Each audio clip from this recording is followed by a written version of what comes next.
So the next great expert here is Eglantina Dani. She's a project manager in transport and mobility at Factual Consulting. During her civil engineering studies at the Polytechnical University of Turin, she specialized in infrastructure and transport planning. She has 8 years of experience in several EU and H2020 funded projects, Interreg, MED, EIT Urban Mobility, EIB, BID, and also by Spanish and Italian national programs. So please, the floor is yours, Eglantina. She will speak about Molière and will bring us into the context of the Molière project. Thank you, Monica. Thank you, everyone, for being here. And also thank you to those who are attending virtually. I'll try to be as quick as possible and be in time for the other speakers. So the idea of my presentation today is just to make an introduction of what the Molière project is about and what's the approach of this project into in data, mobility data more specifically.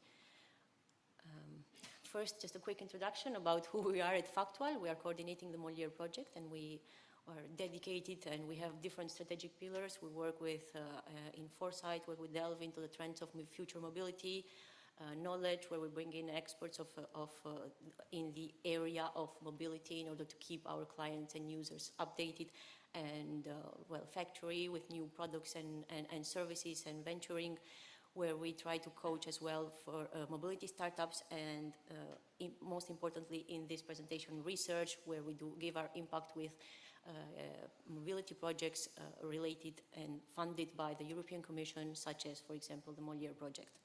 So let's dive into the Molière project. What's the vision of this project? Well, it's the basis of it is urban mobility. It's an issue of great importance. We know it, everyone knows it, because we are living it every day, and the increased population and the exponential growth of cities, and the fact that more and more people are moving into the urban areas makes it a problem, but it also makes it an opportunity, because it gives us the possibility to see different urban mobility schemes, and the social, economic and technological changes that are happening right now are driving these schemes as well. What we need, though, is not just use the traditional transport schemes, let's say. We need to add into that, and we need to add, for example, ideas such as car sharing, the sharing schemes or the ride-hailing schemes, in order to give more sustainable options to people. There is a need for a new mobility paradigm. So what we want to do in Molière, but not only, is to promote more sustainable, affordable, equitable, and accessible mobility. And part of this mobility will be micromobility and shared mobility services, which are very important and will be taken into account during the Molière project. I'll explain a bit later the pilots that we are implementing within the project. So the main goal of the Molière project is to reduce the dependency on the private vehicles. While the ambition is to create what we want to call as the world's best open data commons for mobility services. Basically what we want to build, and we are currently building through the help of our partners, is a mobility data marketplace which is underpinned by blockchain technology, in order to raise the profile, visibility, and availability of geolocation data. What will do this mobility data marketplace? Well, it will exploit the potential of the Galileo satellite navigation system, but also the main objective is to provide available public data. Being the safety and security a very important topic right now, at the same time, while we provide this data, we want to ensure anonymity and security.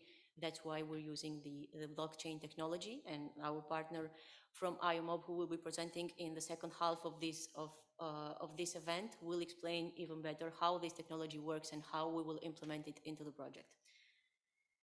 So the goals of this project are, first of all, to fuel mobility as a service with Galileo stored geolocation data, to improve road safety and sustainability, to enable secure payment transactions trusting Galileo geoposition and data, and this will be done through blockchain technology.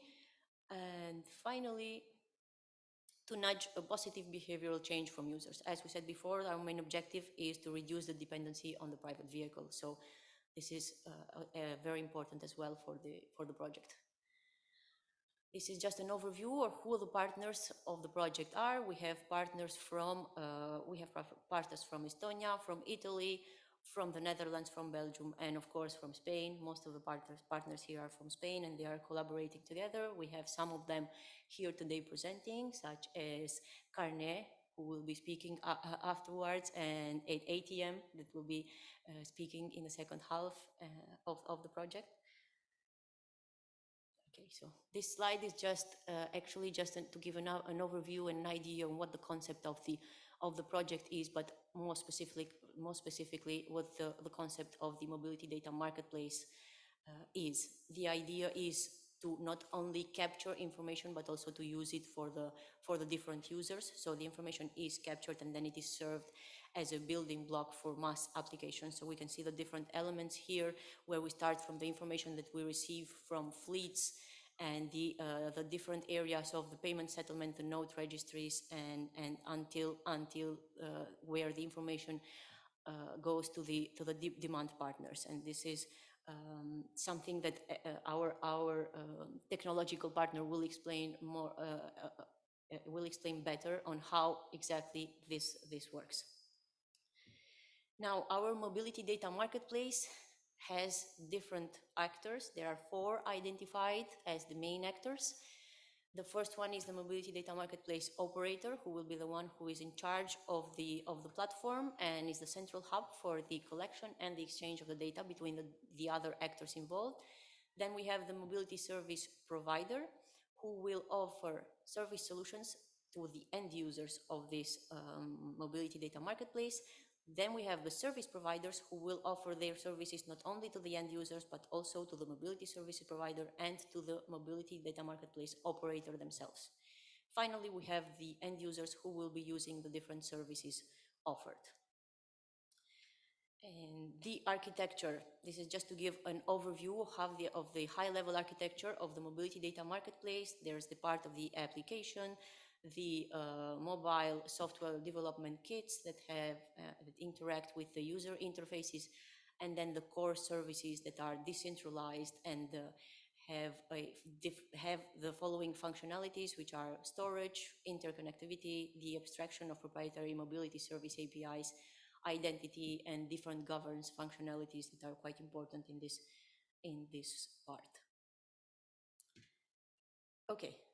So let's move on. Let's move on to the pilots. I'm seeing a problem with the slides here. I'm sorry. Okay, I see I'm missing some slides, but that's okay. I can just talk about them. Okay, so the first pilot of the project will be the pilot on using micro incentives for let's say scooter sharing in Brussels. The pilot will be based in Brussels. The partners that are involved are DOT and Keita Mobility Factory and Factual. In what it consists? It consists on applying micro incentives to the different users of this scooter sharing that will be in Brussels. There's a cooperation between DOT and Keita Mobility Factory, where there will be a calculation of the different micro incentives. So what the product of Keita Mobility Factory will be doing, which is RIDEAL, is exactly calculate the different criteria that needs to be taken into account for the micro incentives. So basically, different users will be chosen and will be and the DOT will decide who will get these incentives. Let's say, for example, taking into account different hours where the service can be used, the different criteria on users, well, taking into account their gender, their age, their income. We can also take into account the different locations from where the trip starts or ends, and this could be also subject to micro incentives. So how it will work? We would be using RIDEAL. It is a micro incentives calculation engine that is plugged into the DOT scheme, and what it does is calculate all the best fit for these incentives, and then move on to calculating the analytics on what the results are.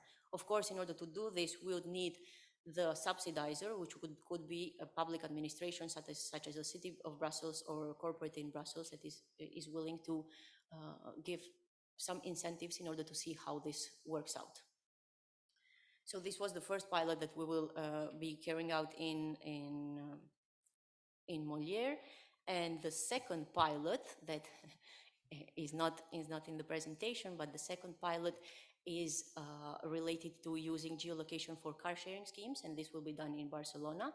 The partners that are involved are Octo and IOMOB, but also we have an advisor, a stakeholder that's make car sharing, who will be helping us out with the cars. So basically what we will be doing is use some onboard units that are produced by Octo, that's a partner in the company, and these units will be used to gather the information on the different services or the different trips that the cars make. Once we gather this information, one of the partners, that's IOMOB, will use the proof of mobility technology, let's say, in order to prove that the trip has been taken. And this is how we will carry out and prove that the geolocation through Galileo is accurate.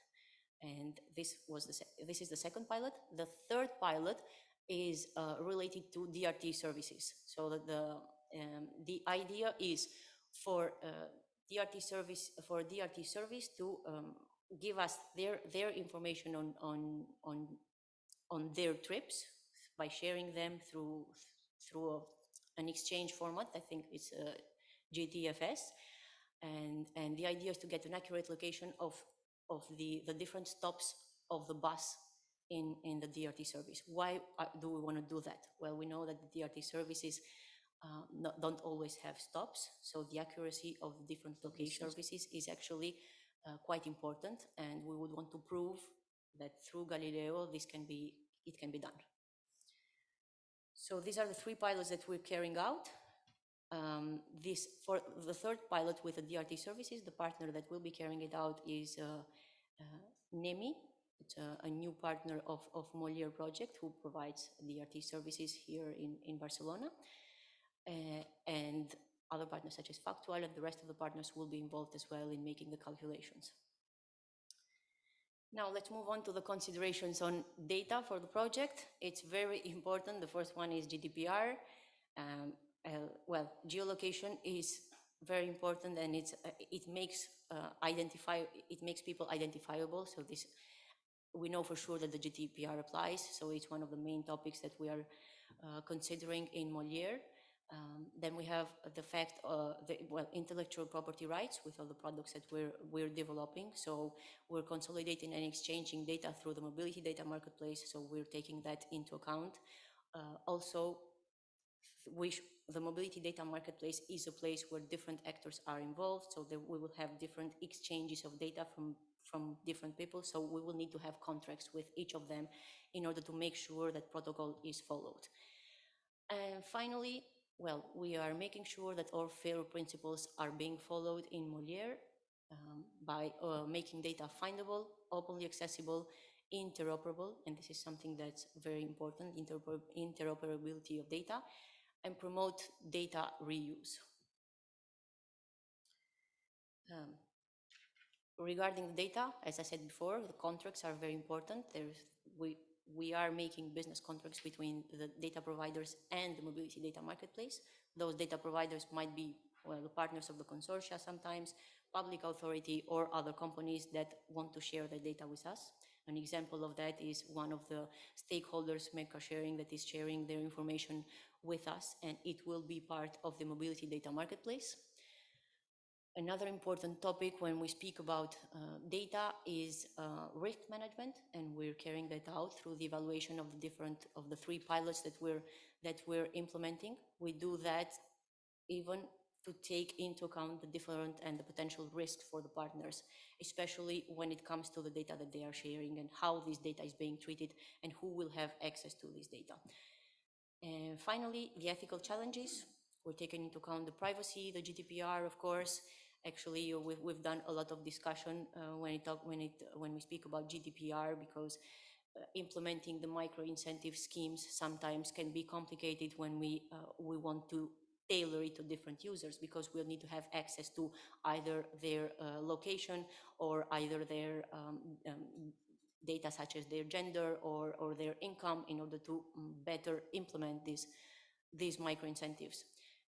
Of course, we're making sure that fairness is applied, explainability, and most importantly, safety and security of data. And that safety and security is, we are making sure that that is applied because we're using the blockchain technology in order to ensure it.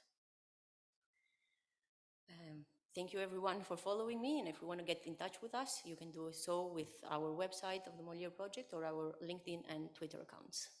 So, thank you.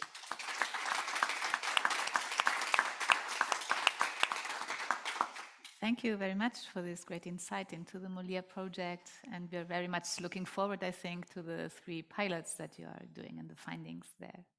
So then our next speaker will be Laia Pagès. I will introduce her to you. Laia Pagès is an executive and research manager at CARNET. She is highly experienced as a project engineer with demonstrated experience in the research industry. She holds a civil engineering qualification from the Institut National des Sciences Appliquées Toulouse, a master's degree from the University of California, Irvine, and a doctoral degree from the same university with a thesis on transport engineering, working on advanced transport simulation models and its applications for demand-responsive transit optimization techniques. She has also a very large work experience in the US, France, Spain, and Germany, always related to mobility and transportation from public as well as the private sector. So, Laia, please, the floor is yours. She will speak about the present and the future of data in the mobility sector. Well, thank you very much. To start with, to the Open Government and to the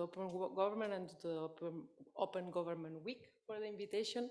We are thrilled to be here. We are very happy as CARNET to be invited to this kind of events. And personally, I'm very happy to be in this event because it's the first time in my life that I'm in a board, in a technical board, that there is a majority of women. I've been there before, but it's when we talk about technology and women that we are usually women talking about these issues. But I'm very happy to talk about data, and I'm sorry, Albert, but I was thinking, I don't know who is online on Zoom, if it's a man or a woman, but we might be a majority, and this is a difference in the past and the future in data research, at least. So what I'm going to start with is talking about CARNET. CARNET, we are an open research hub based in Barcelona and funded by 3 partners, Universitat Politècnica de Catalunya here at Campus North in Barcelona, Volkswagen Group Innovation in Germany, and SEAT, the factory of the only Spanish factory that we have in Martorell, not very far away.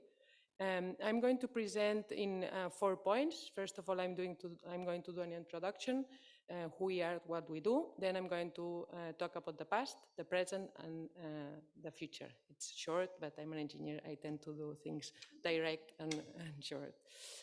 Who we are? We are CARNET. Our mission is to shape the future of mobility, facilitating cooperative research within this knowledge triangle that we say, that in one side we have the government. So today we are here at the Generalitat de Catalunya talking about openness in data. And this is the role of a government, I think, for many reasons. We have the academy, the ones that think, the ones that are a little bit outside the day-to-day things and maybe think about the future, the past or the present, but think and also educate the next generations, very important.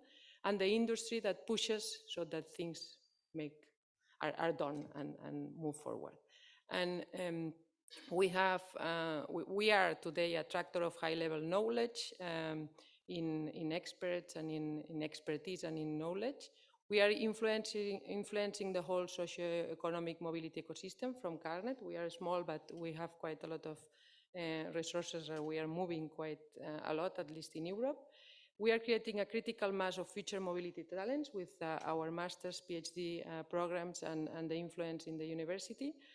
I think that we are today a think tank, at least at a national or Catalan level and also at an European level. And we work on always disruptive and innovative things like Molière in this case, from different points of view, from the social, from the legal and the economical point of view, looking at new technologies. We do scouting for some of our companies. This is very abstract, it's not very concrete. What do we do as activities? We do training and education, as I said. We do the contents of masters and PhDs and other courses that are taught at the university or at the industry. We do cooperative research, and Molière is one of them, in this case funded by the European Union.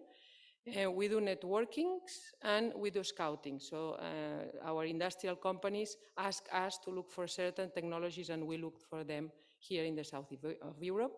Who are our industrial partners? Are all these? We have 12 industrial partners that are part of our ecosystem, and they pay a fee and we give them all these services. As you see, some of them are private, some of them are public, some of them are more from the automotive industry, some of them are more into the mobility sector, being operators or being, having some kind of business model in this industry. And I'm going to start with transportation, and I like to make the point between the past, where everybody used to talk about transportation. I did a PhD in civil engineering in transportation engineering, and this is part of the past. Today, nobody talks about transportation. Everybody talks about mobility, and this is a change in our mindset. There are newcomers that came into this business that disrupted our cities, our way of moving, our way of living at the end, and it has to do absolutely, I'm convinced that with this openness, no? This openness comes together with these old data sets, controlled and also paid and taken and of course as well in its role by the public authorities that have been opened to newcomers that are moving in terms of kilometers manned, even in some areas more than the public authorities in some areas. And this is a change in the paradigm, and this is why I entitled this part the past transportation. And you will see that when I talk about future, I don't use transportation, I use mobility, and this is something that I wanted to make the point. And I start by using a slide that is the New York City subway system, asking ourselves if this is the optimal solution. So if we had to find a solution for people that move in this area, and I wake up one day and I live somewhere and I have to go somewhere to work in New York, is this an optimal solution to go from one point A to one point B within this map? Is this a good solution today? Probably yes. But I'm sure that it's not the optimal one. And is it important? Probably not. But we do have a baggage, and in transportation, since investments are very, very big, the history of what we have and what we have to build with data has a very, very big role. Maybe I just wanted to make the point with this start that maybe the optimal solution and what we would have in the future with data, when everybody would open their databases, that everything would be collaborative, that everything would be interoperable, all these issues that we have been talking about. We will not reach it tomorrow, we will not reach it next month, but we will reach to a point that it's going to be better than the point where we are now. And I think that this is what we have to think of, because at that point when all this was done, and it was a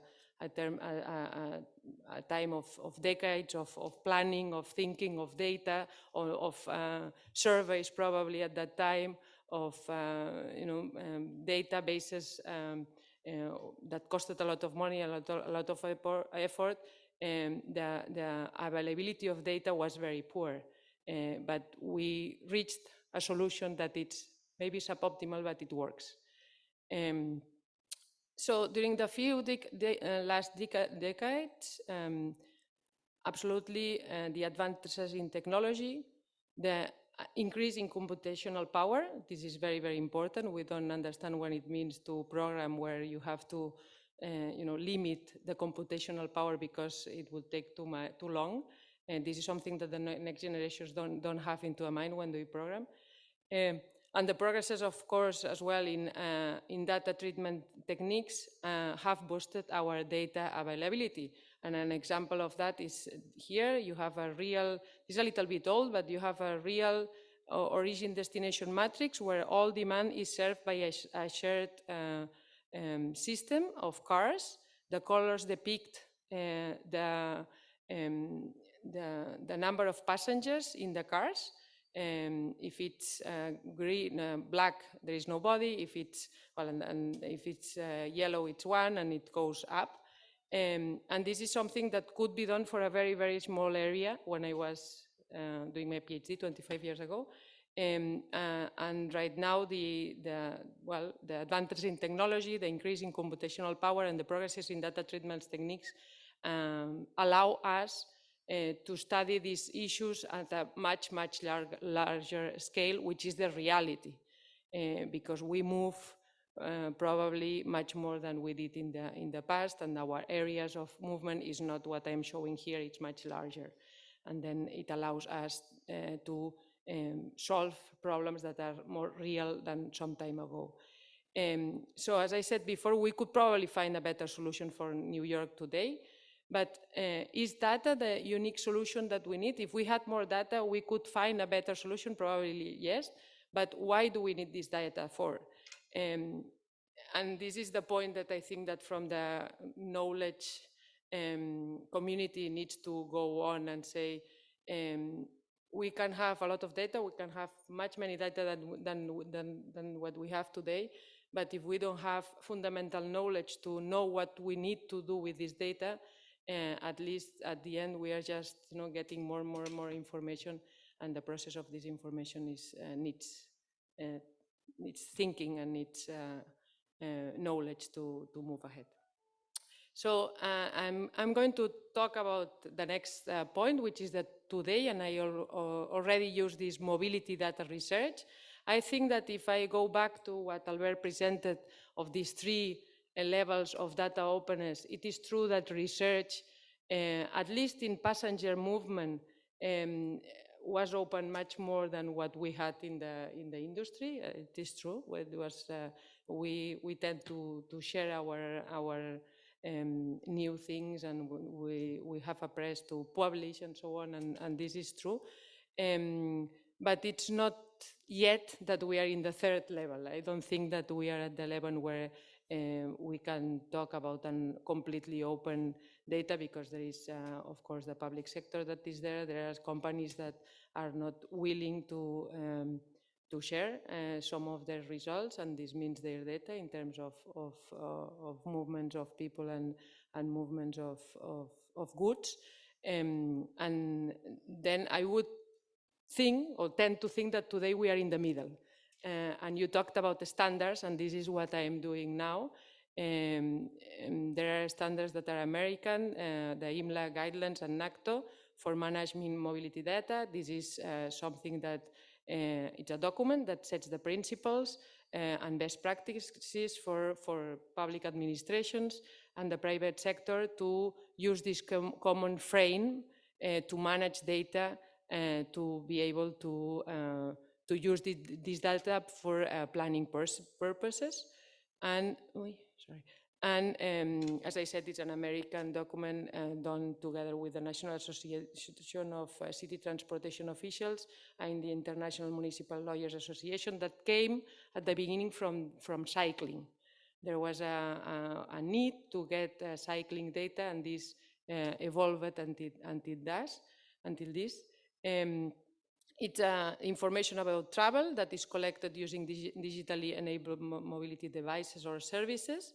and it may include information such as origins, destinations, trip lengths, etc., which are needed and are picked depending on what you need. If you need to plan, you probably need a level of aggregation of data that is more superficial than if you need to operate a service and use new lines, etc., or doing micro incentives that Eglantina was talking about. You need a level of aggregator that is really, really fine. And these standards, these ways of doing things not together but the same way helps us to be able to have something like Molière, actually, at the end, a common marketplace where everybody can pick what he needs.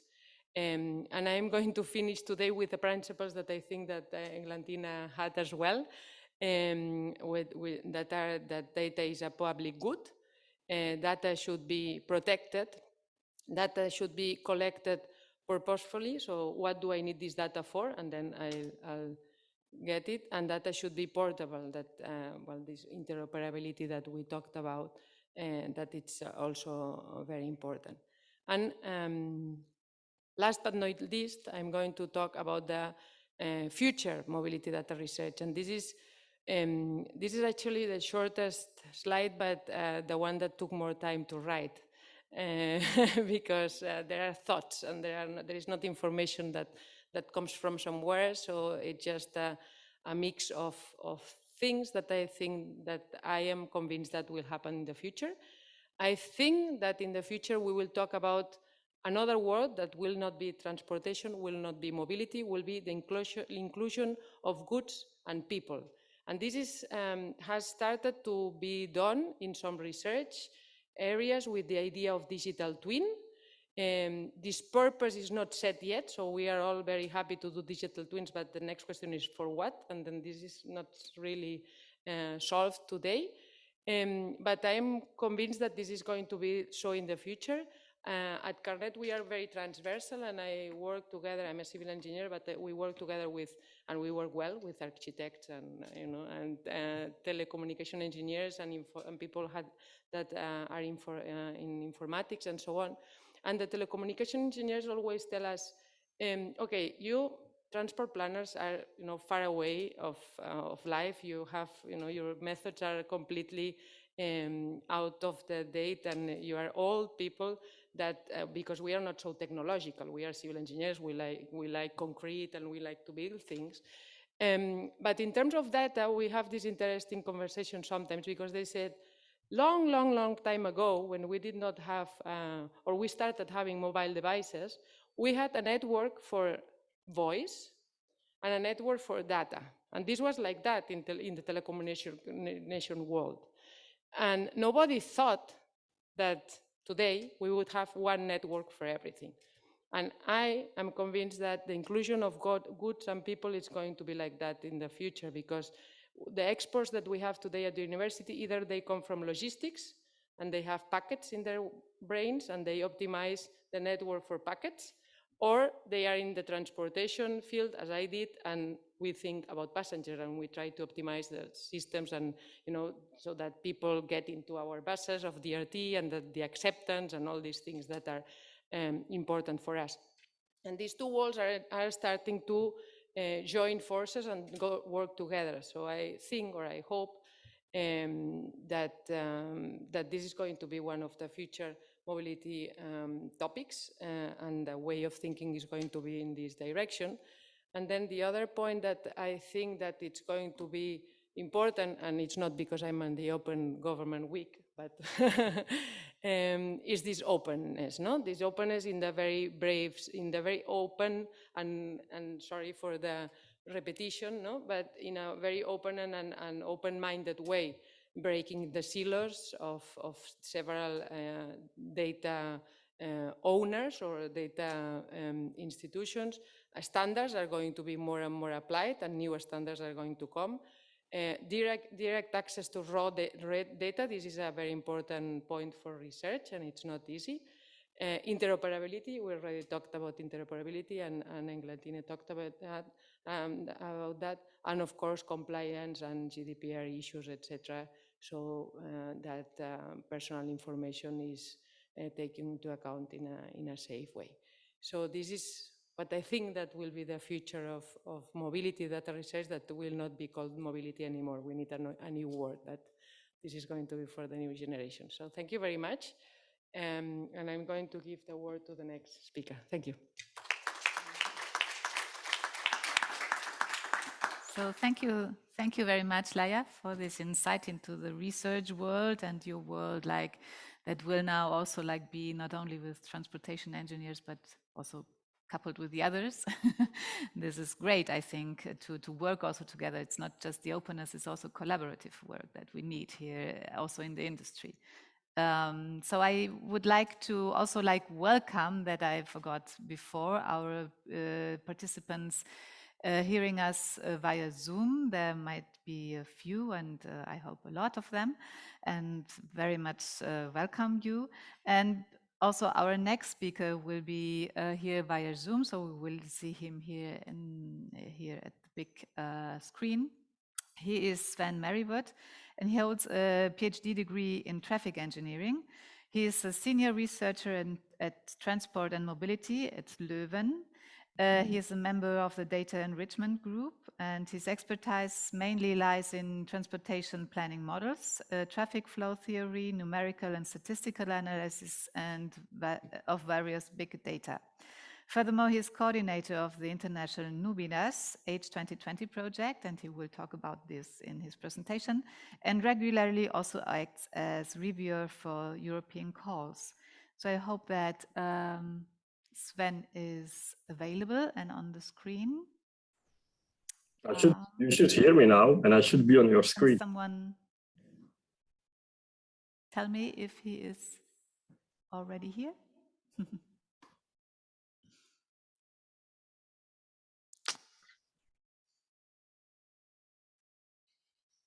Voila. Everyone can see me and hear me? Oh, yes. Hello, Sven. I just presented you. I don't know if you heard it. So the floor is yours, Sven. Thank you. And for your information, we're about 10 people online, so that's nice. Okay, thank you. Okay, let's dive into it. I'm gonna, voila. So this should be filling the screen now, and this can be minimized. Okay, thank you all for having us. Today I'd like to talk to you a little bit about the Numidas project. It's a Horizon 2020 project, which has begun actually January last year. The most important things within this project is that because of many new trends, and I think micromobility is one of the most important trends in this respect, we need to adapt our toolkits, our modeling approach somewhat. So we cannot stay with the same principles and methods that we used over the past 20, 30 years. We need to have new things. And by new, I mean, there is new data coming. There is already new data. How do we integrate them such that we can help policymakers in making sure that they make the best decisions regarding certain of the measures that they want to take? And indeed, there are many new things happening, especially, as I said, regarding micromobility, which is for some policymakers new to deal and to integrate within their current way of addressing certain policy measures. So our idea was that we should help them in this respect with the advent of new data and of new insights. We should be able to provide some framework, some tooling framework that they can use. Now, tooling frameworks and whatever, they have been created in many, many projects. So what is the added advantage, the added benefit of this one? The fact is that everything is integrated into one big unit, but still very flexible in order to be used in a diverse range of options. So I will take you to some of the, let's say, examples that we have that explain this a little bit. So we also immediately understood from the beginning, and I think the large part, well, this is a 2-year project, and the first year, actually, we spent a lot of time talking to policymakers, local city authorities, etc., other stakeholders that contain the key, that hold the key to data, for example, in order to understand what exactly do you need or what exactly do you search for when you have a question and you want that to be answered. That is one part. The other part is that all of this has to be tested, of course, in certain pilot cities. And once the tests are completed, etc., we could have a better project, a better toolkit that we can reuse in other cities, which is what actually the main goal of Horizon 2020 is. The idea is that you further exploit this after the project's lifetime. Of course, we try to address as many cities in Europe as possible. This is not possible within one single project, but you have to select your cities carefully when you apply for a Horizon 2020 fund or a Horizon Europe fund, such that you give the impression that you at least know how to deal with different kinds of cities. You have cities that are very strong on data acquisition. There are those that are lagging a little behind. So how can we integrate both of them? We are currently working with 9 partners, as you see. And the idea is here that we have partners from various institutes, meaning you have both the, let's say, the more academic insight, where you can have really people that dive into modeling approaches, versus a more scaled up view of everything. And then we have policymakers themselves, i.e. the cities that are part of this. You can see this here, for example, we are trialing in 4 cities. 3 of them are actually main project partners. So we have in Belgium, we have Leuven, in Spain, we have Barcelona, and then in Italy, we have Milan. All of them work together. And in addition, we also included the work for Thessaloniki in Greece, which will also be able to support them. And each of these partners is being, let's say, guided by a local partner within the consortium. So the idea here is that there are various mobility options possible. There are various services in existence. So a large part was figuring out what are those services that we talked about. So you cannot lump everything under mass. You cannot say that everything is transportation planning, for example. So there are, or traffic management. There are some, let's say, services and themes involved.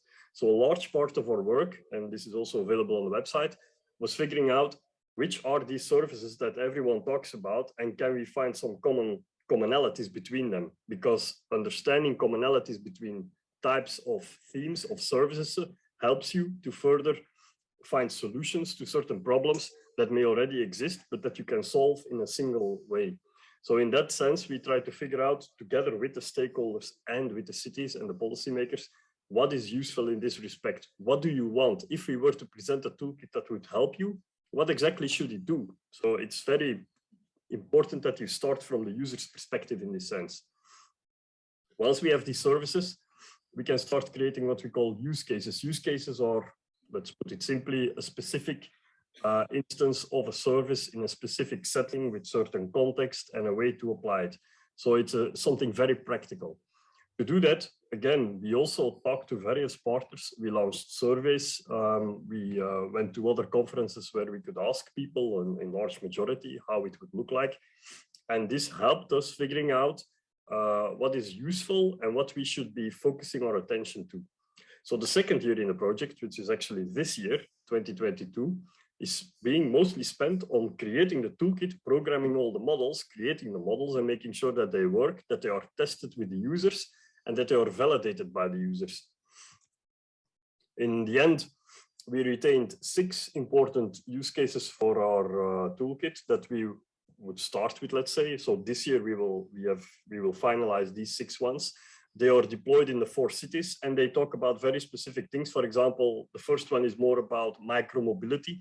Suppose that you have a micromobility provider, operator, let's say, that provides electric steps. How many of these electric steps should you use or do you need in order to comfort all the demand within your city? That is one thing. Another thing is, for example, figuring out where in the city do these, let's say, these steps, where do you need to deploy them? Where is the, let's say, the degree of demand the highest? This is where you should spend most of the attention on. Which areas in your city are mandatory to include and which cities are more, let's say, discretionary that you can choose.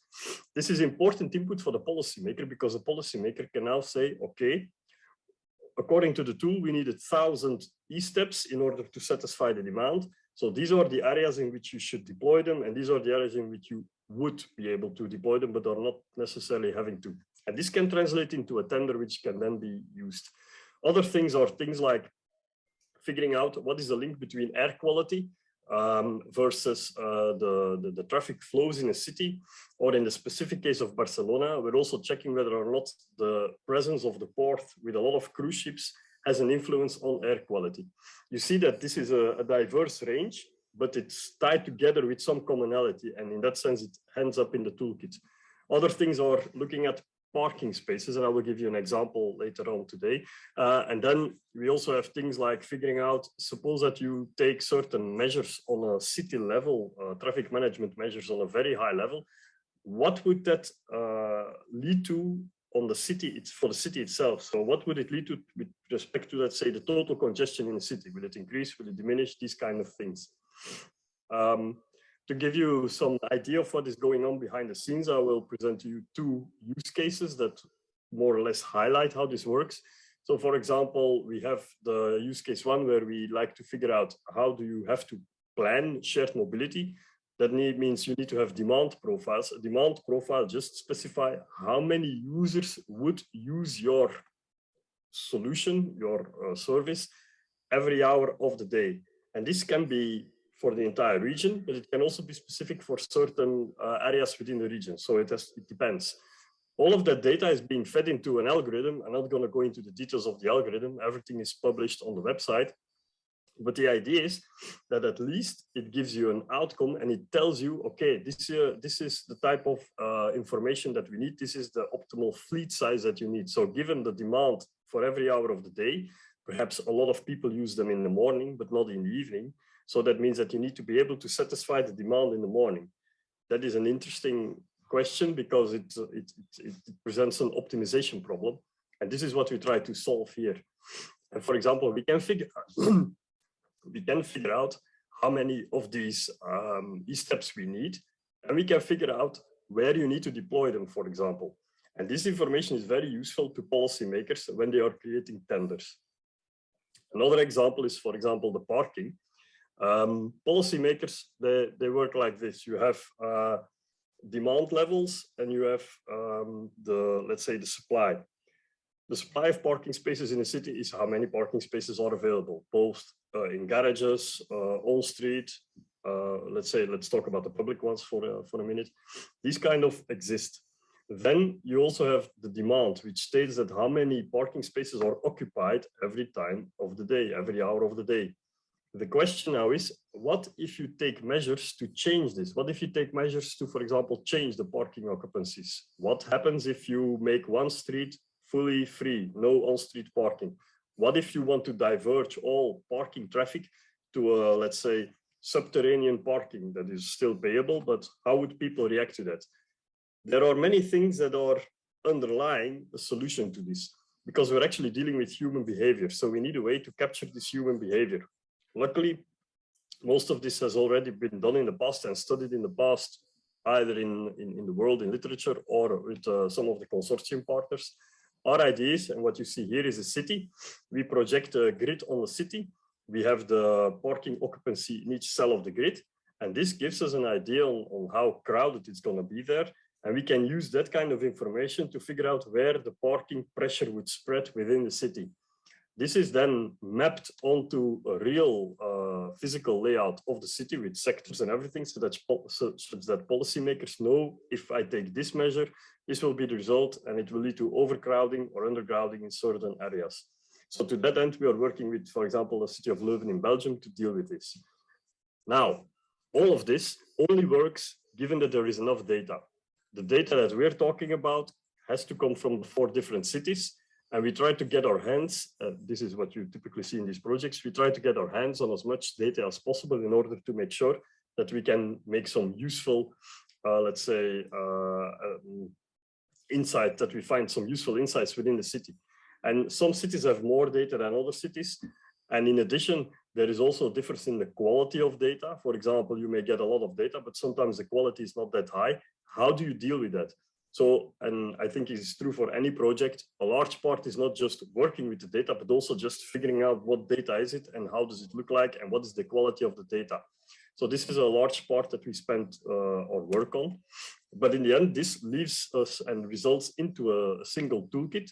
This toolkit, it lives on the internet. You can access it if you know, well, you can just go to it, but it won't serve any use because you will not have access to the toolkit itself. But we are testing with the 4 cities.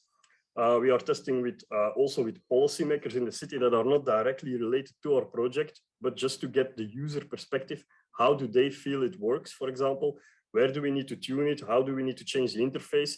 And also important, if we make a conclusion, does it make any sense?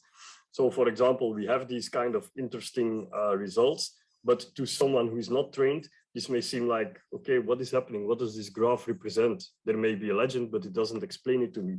So a lot of the work that we're spending now is figuring out how to make sure that the policymakers that use this also understand this. That means you need to have a clear interface, a clear manual. All of that is being done right now in order to make sure that all these use cases that you saw end up in the toolkit. And afterwards, when new cities or other cities have an idea like, okay, maybe we can do kind of research this or that, or we have a need to do this or that, we can integrate their cities as well in the toolkit, very straightforward, because a lot of emphasis was placed on making sure that everything is as generic as possible with some agreements between the partners. Now, I invite you in any case to go to our website. Figuring out all the deliverables are there. There's also a nice project video that highlights what I said now, but with much nicer cartoons and a better explanation, let's say. So I invite you to go there. Nearly all of the research that we do is public, so all the algorithms, etc., is publicly available, so you can understand what we do and how it works. And with that, I'd like to terminate this. The thing is, you can contact me if you want, or you can contact the people that are there from Factual.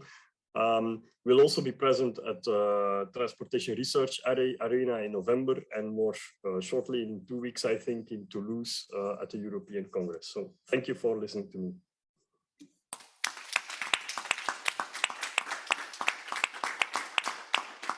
So thank you, Sven. I will definitely go to the Numidas web page and look at the toolkit.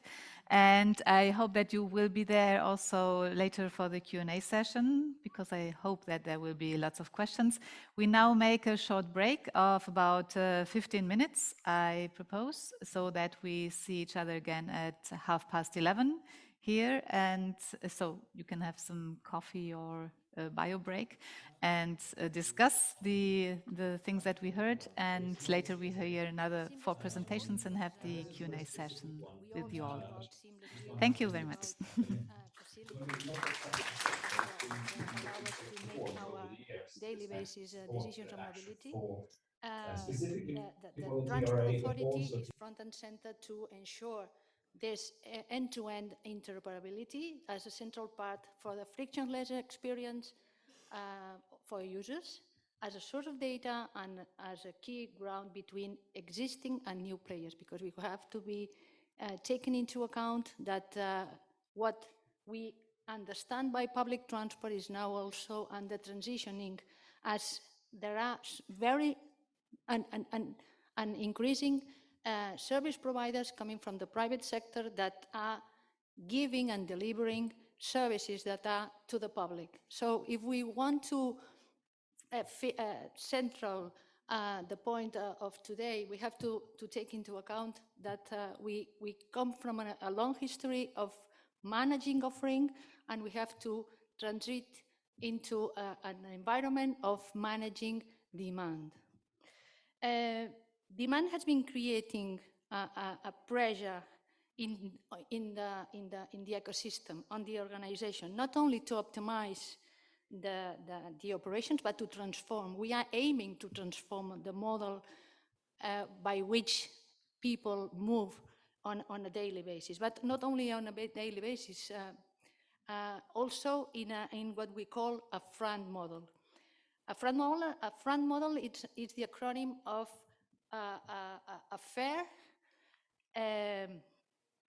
reasonable, and non-discriminatory model. We have to think that not everyone is digitized, not everyone is native digital, not everyone is able and is target the digital transformation, and we have to be inclusive. We have to prove that we are inclusive. We have to prove that people has the right, has the facility, and has the option for this frictionless experience that I was talking about. Barcelona is well known in the sector as being leading the way how public transport is central and forefront in the daily basis, or on a daily basis for people. We are the result of our past, and we are forging our future by what we are now forging in this present time. As Laia said, we are very much aware that this present time is the time for making this strategy and taking the steps towards this strategy with the collaboration of what we call the ecosystem, the digital ecosystem of all of us, which has been framed by Albert early on. But transport also has to be thought as a new mobility concept, and being the livelihood of cities, there's a quantum opportunity to scaling up the model. We did very much succeed, and I think everyone in this room knows about the fair integration model, which took Barcelona and the Barcelona area to a top level of cities in at least in the world and in Europe for sure at managing transport. But we have now the necessity to upscale this model. We are unleashing this transformation through digital and mobile. Barcelona, we are in Barcelona taking clear steps to upscale the public transport to be data-oriented. We have in T-Mobilitat the leverage to usher in this new digital ecosystem where this ultimate catalyst, of course, is mobile. But also we have to take into account that the digital transformation is about managing and harnessing technology in new ways that we are not knowing exactly how these new use cases will be looking like. And above all, I think that I'd like to share with you all that digital transformation in the end has less to nothing about technology and digital. It's about a change in culture. It's about a change in willingness to behave and to share in different ways. It's not an overnight task, and we have the compromise to enable these new ways of management, and not to say new models, enabling new models to rise, to manage the new entrants in win-win scenarios that outperform the hindrances or concerns. The overarching strategy in our context is that mobility is only and has to be only citizen-centered, and this is our front and utmost objective. Because data provides for this missing link, but data means that we have to reconcile also how this governance of data has to be put in place, not only in regard of quality, not only in regard in privacy, security requirements around new and old use cases. And I think this is the idea that has been going through all the presentations throughout the today event, because it's not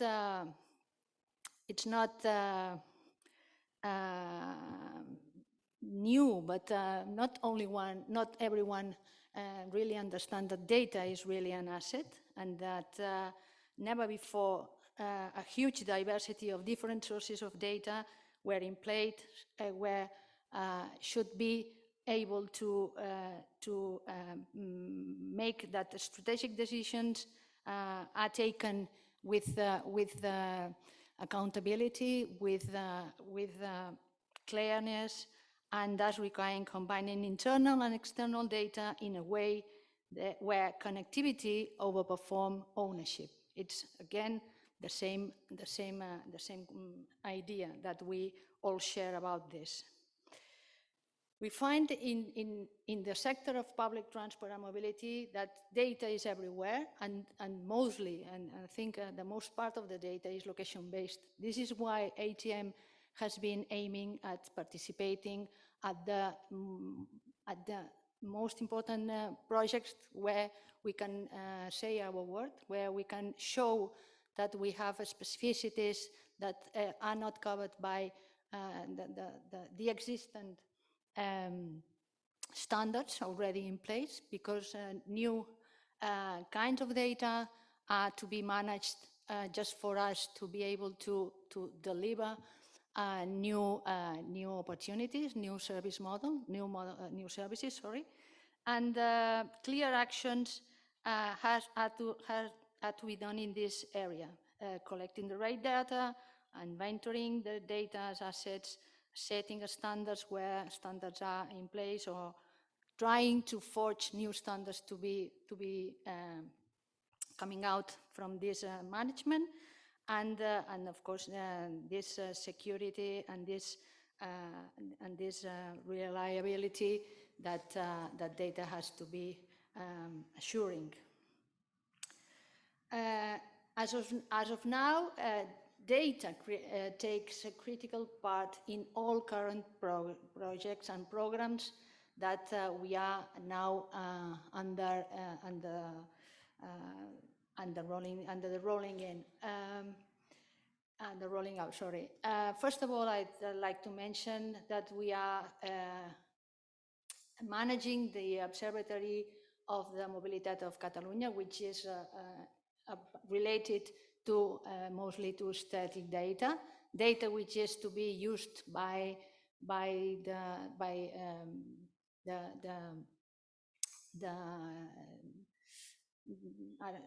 now I don't find the word, by the academic and professional planners for their jobs, for their studies, and etc.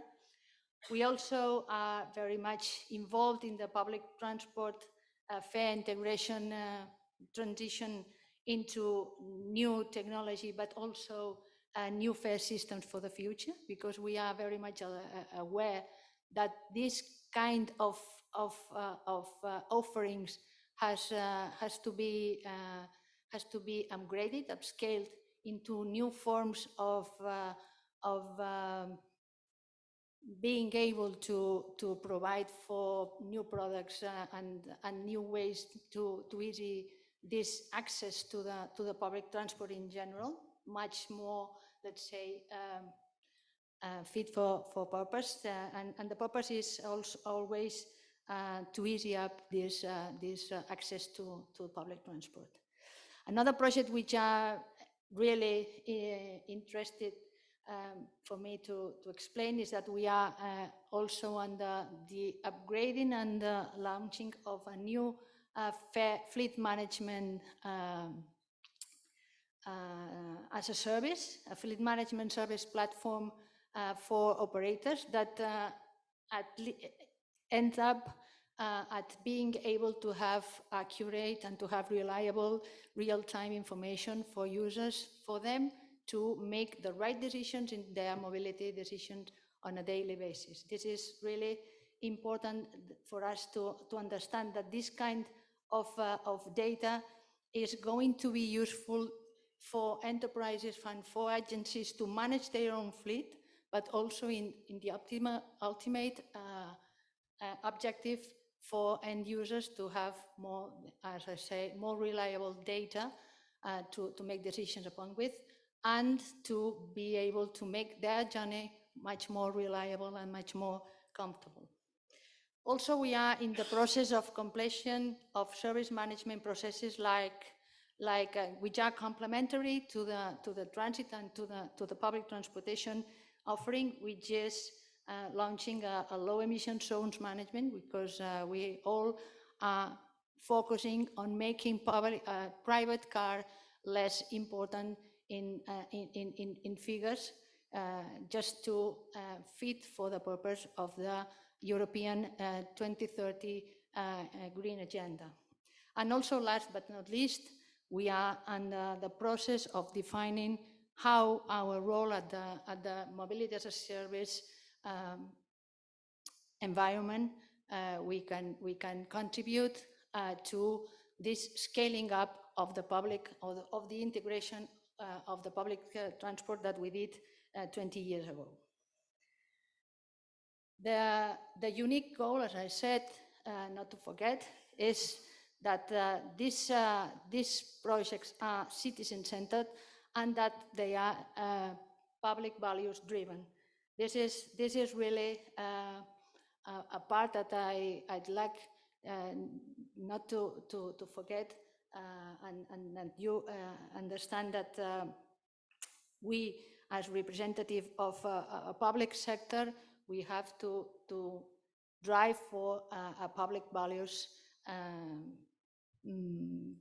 projects and delivery services in order to make society and this offering really inclusive and really non-discriminatory, not for commercial purposes, and etc. That said, we have to be aware that we have the opportunity to manage these new entrants, private companies that can make their most by combining with public services and making the offering of sustainable mobility much more available, not only in the center of the cities, because we all know that in the center of the cities, and especially in Barcelona, the offering of public transport, I think it's really good, and I think everyone would agree on that. But we have to be aware that not all the territory is Barcelona, not all the territory is urban, and we have to think that these areas of suburbs and other areas have the right and have the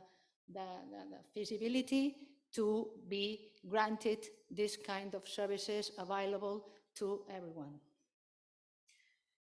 Of course, I was talking with a colleague before the 1 minute. before, and we have to plan for a master data management. It's about to professionally manage this huge compromise that we have in regard of data.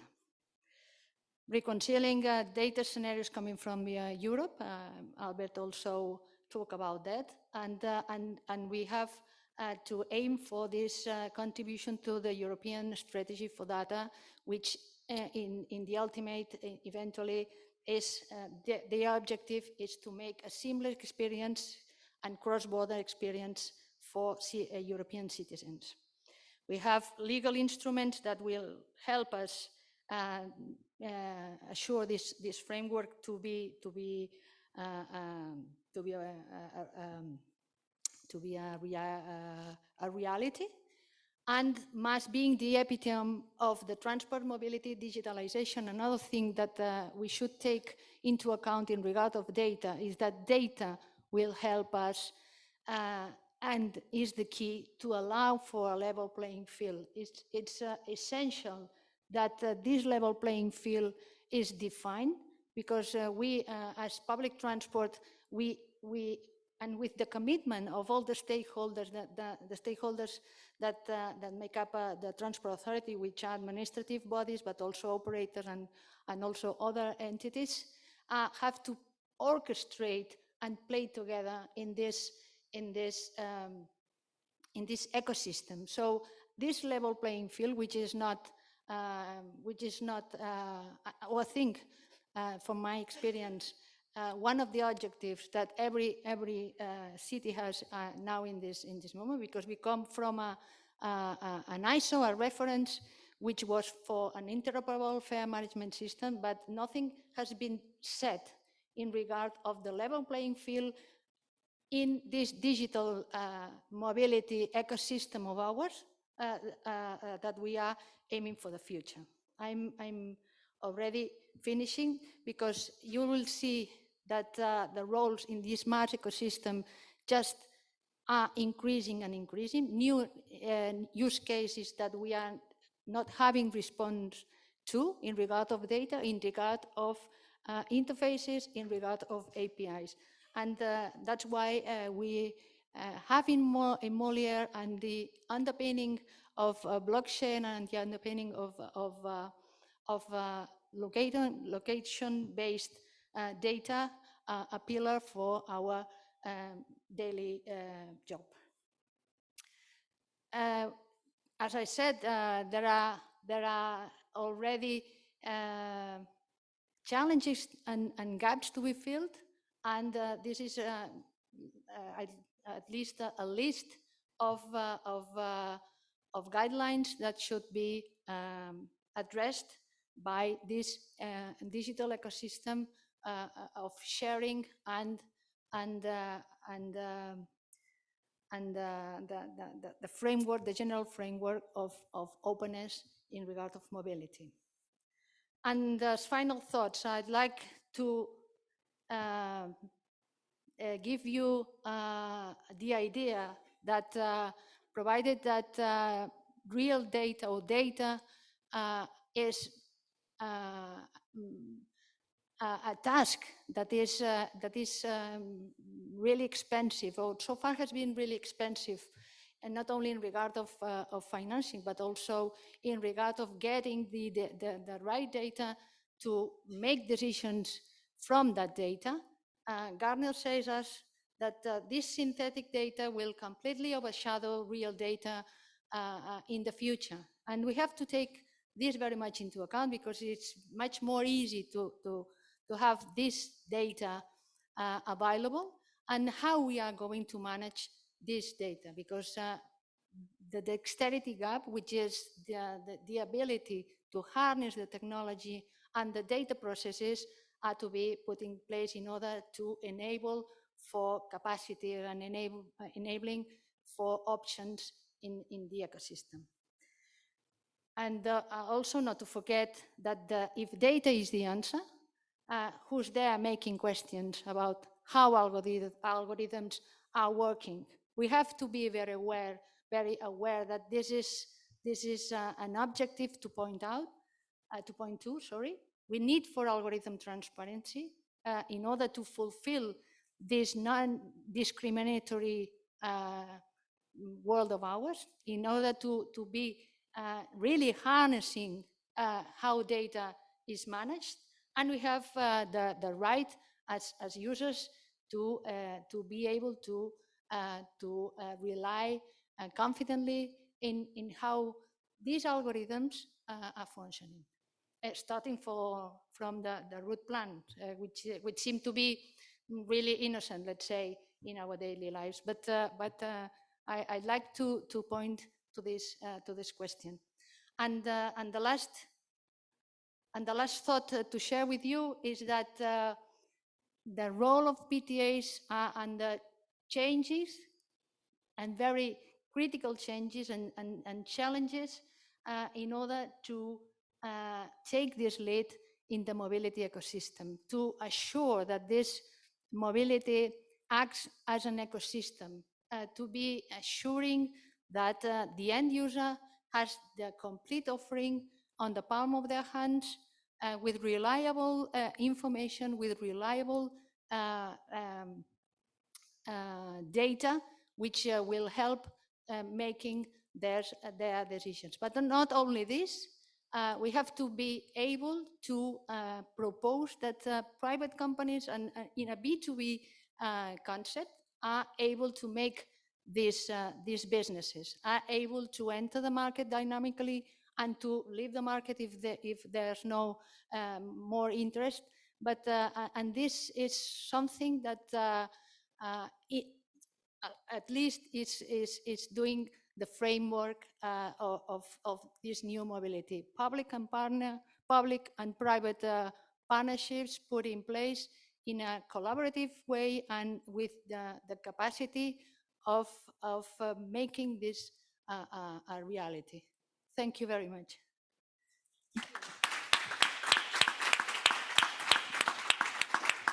So thank you very much, Karma. We now are like a little bit late, but I would like to present you via Zoom our next, our next speaker, who is Boyd Cohen. Boyd Cohen is a CEO of EOMOP, also partner at Molière, and he will give us like a more technical insight into the Molière project. He's an urban strategist focused on the areas of urban innovation, entrepreneurship, smart cities, and urban mobility. He obtained his PhD in strategy and entrepreneurship from the University of Colorado. In 2018, he co-founded IOMOP to transform mobility sector by developing an open, decentralized, interoperable mobility as a service or mobility on demand platform for enterprises. So please welcome Boyd Cohen, and the floor is yours. If you are on the screen. Yes, can you hear me? Can you hear me?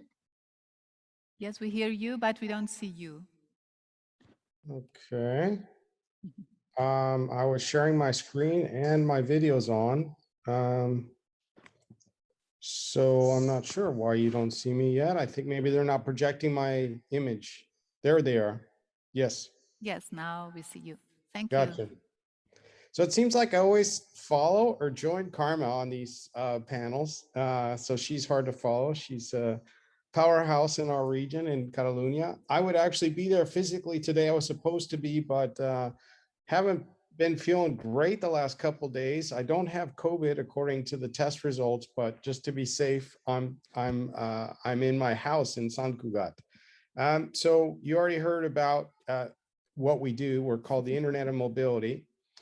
I'm going to introduce sort of why we exist, go into some aspects of why blockchain is useful in mobility, talk about why Galileo is useful in mobility, and how we're applying Galileo in this particular EU-funded project, Molière. So Albert, in one of his first comments, referred to the challenge that we face around coordination. And in blockchain, we talk a lot about the coordination problem, and that what blockchain can enable is trustless networks to emerge.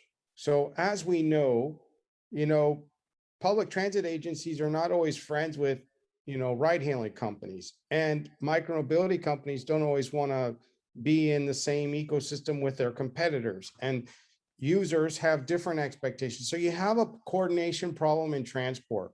We have a growing number of diversified services, public, private, and shared, that if we could find a way to seamlessly connect all those services together, we could really impact the quality of our mobility ecosystems in a powerful way. And one thing that I don't need to remind this audience, I don't think at all, is like one of the underpinning objectives of mobility as a service or multimodal mobility is accelerating modal shift to more sustainable modes of mobility. It's hard to do that when you arrive to a city. Pre-COVID, Madrid had 22 scooter sharing companies, each one with their own app, each one with a constrained amount of vehicles they could have in different parts of the city. So as a user, how do you know if you get out on the street and you want to take a scooter and you don't see one in front of you? What do? Open 22 apps to find out which one has a scooter near you because you don't see one in front of you? And what if you're visiting or you're not familiar with where you're going in the city you live in or you're visiting? And maybe the best outcome is to combine more than one mode, as we know, like micromobility to public transit. And, the holy grail for, I believe, this seamless, sustainable mobility is finding a mechanism to enable that coordination to be that problem to be tackled. And that's what we're working on. This research came from a collaboration with some of our impact investors who have joined investing in IMO. And we were exploring how, if this technology could scale globally, that you had seamless access to public, private, and shared mobility services, and they were seamlessly integrated into a multimodal journey planner, and they became ubiquitously accessible to anyone, anywhere in the world, how many emissions could we reduce on a global scale? Plus the quality of impact of quality of life and all the rest. But let's start with emissions. And we discovered at scale around the world, this could result in 1.34 billion tons of emissions reduced annually. So about 2% of global emissions, just by making it easier for people to discover, book, and pay for the range of mobility vehicles and services that are at their disposal. So what are we doing at the Internet of Mobility is we're building a network. We call it the IOM network. We started, well, our original vision was decentralized on blockchain. That was in 2018. We discovered we were 4 years too early for the market. Blockchain tech wasn't ready. The public and private transport ecosystem wasn't ready. Investors weren't convinced it was time for a decentralized Internet of Mobility network. So we built all of our core tech as a centralized company with the vision and plan to move to decentralized again when the market was ready. We decided at the end of 2021, the market was ready. The Molière project has been an impetus for us to actually kickstart our decentralization journey, and I'll go deeper into that. But what is the IOM network? We've heard a lot about data. Carmen was talking a lot about data, Sven as well, and the importance of data. Obviously, if you're going to provide a seamless Internet of Mobility network, you rely on a lot of data. Data from a range of sources that allow an end user connected to the IOM network to discover, route, book, and pay for any mobility service connected to the IOM anywhere in the world, by the way. So up till now, most MOS implementations have been very urban-centric and what we would call walled garden approaches. They're not interoperable. You deploy a MOS app for Barcelona, you deploy a separate one for Madrid. They don't speak to each other. If you go from Barcelona to Madrid, you can't use one app to go to the other city, like get a train like Renfe. You may know our very first trial was with Renfe to solve this challenge between Barcelona and Madrid. So you can't travel between the two cities with either app. And when you get to the other city, let's say you have the Barcelona walled garden MOS app and you get to Madrid, it's useless there. So you can't get to Madrid, and when you get there, you got to find a new app. So what are we doing with that model of deploying MOS is we're replicating the same fragmentation problem we're trying to solve with MOS, which is too many apps, too many onboarding experiences, all disconnected services.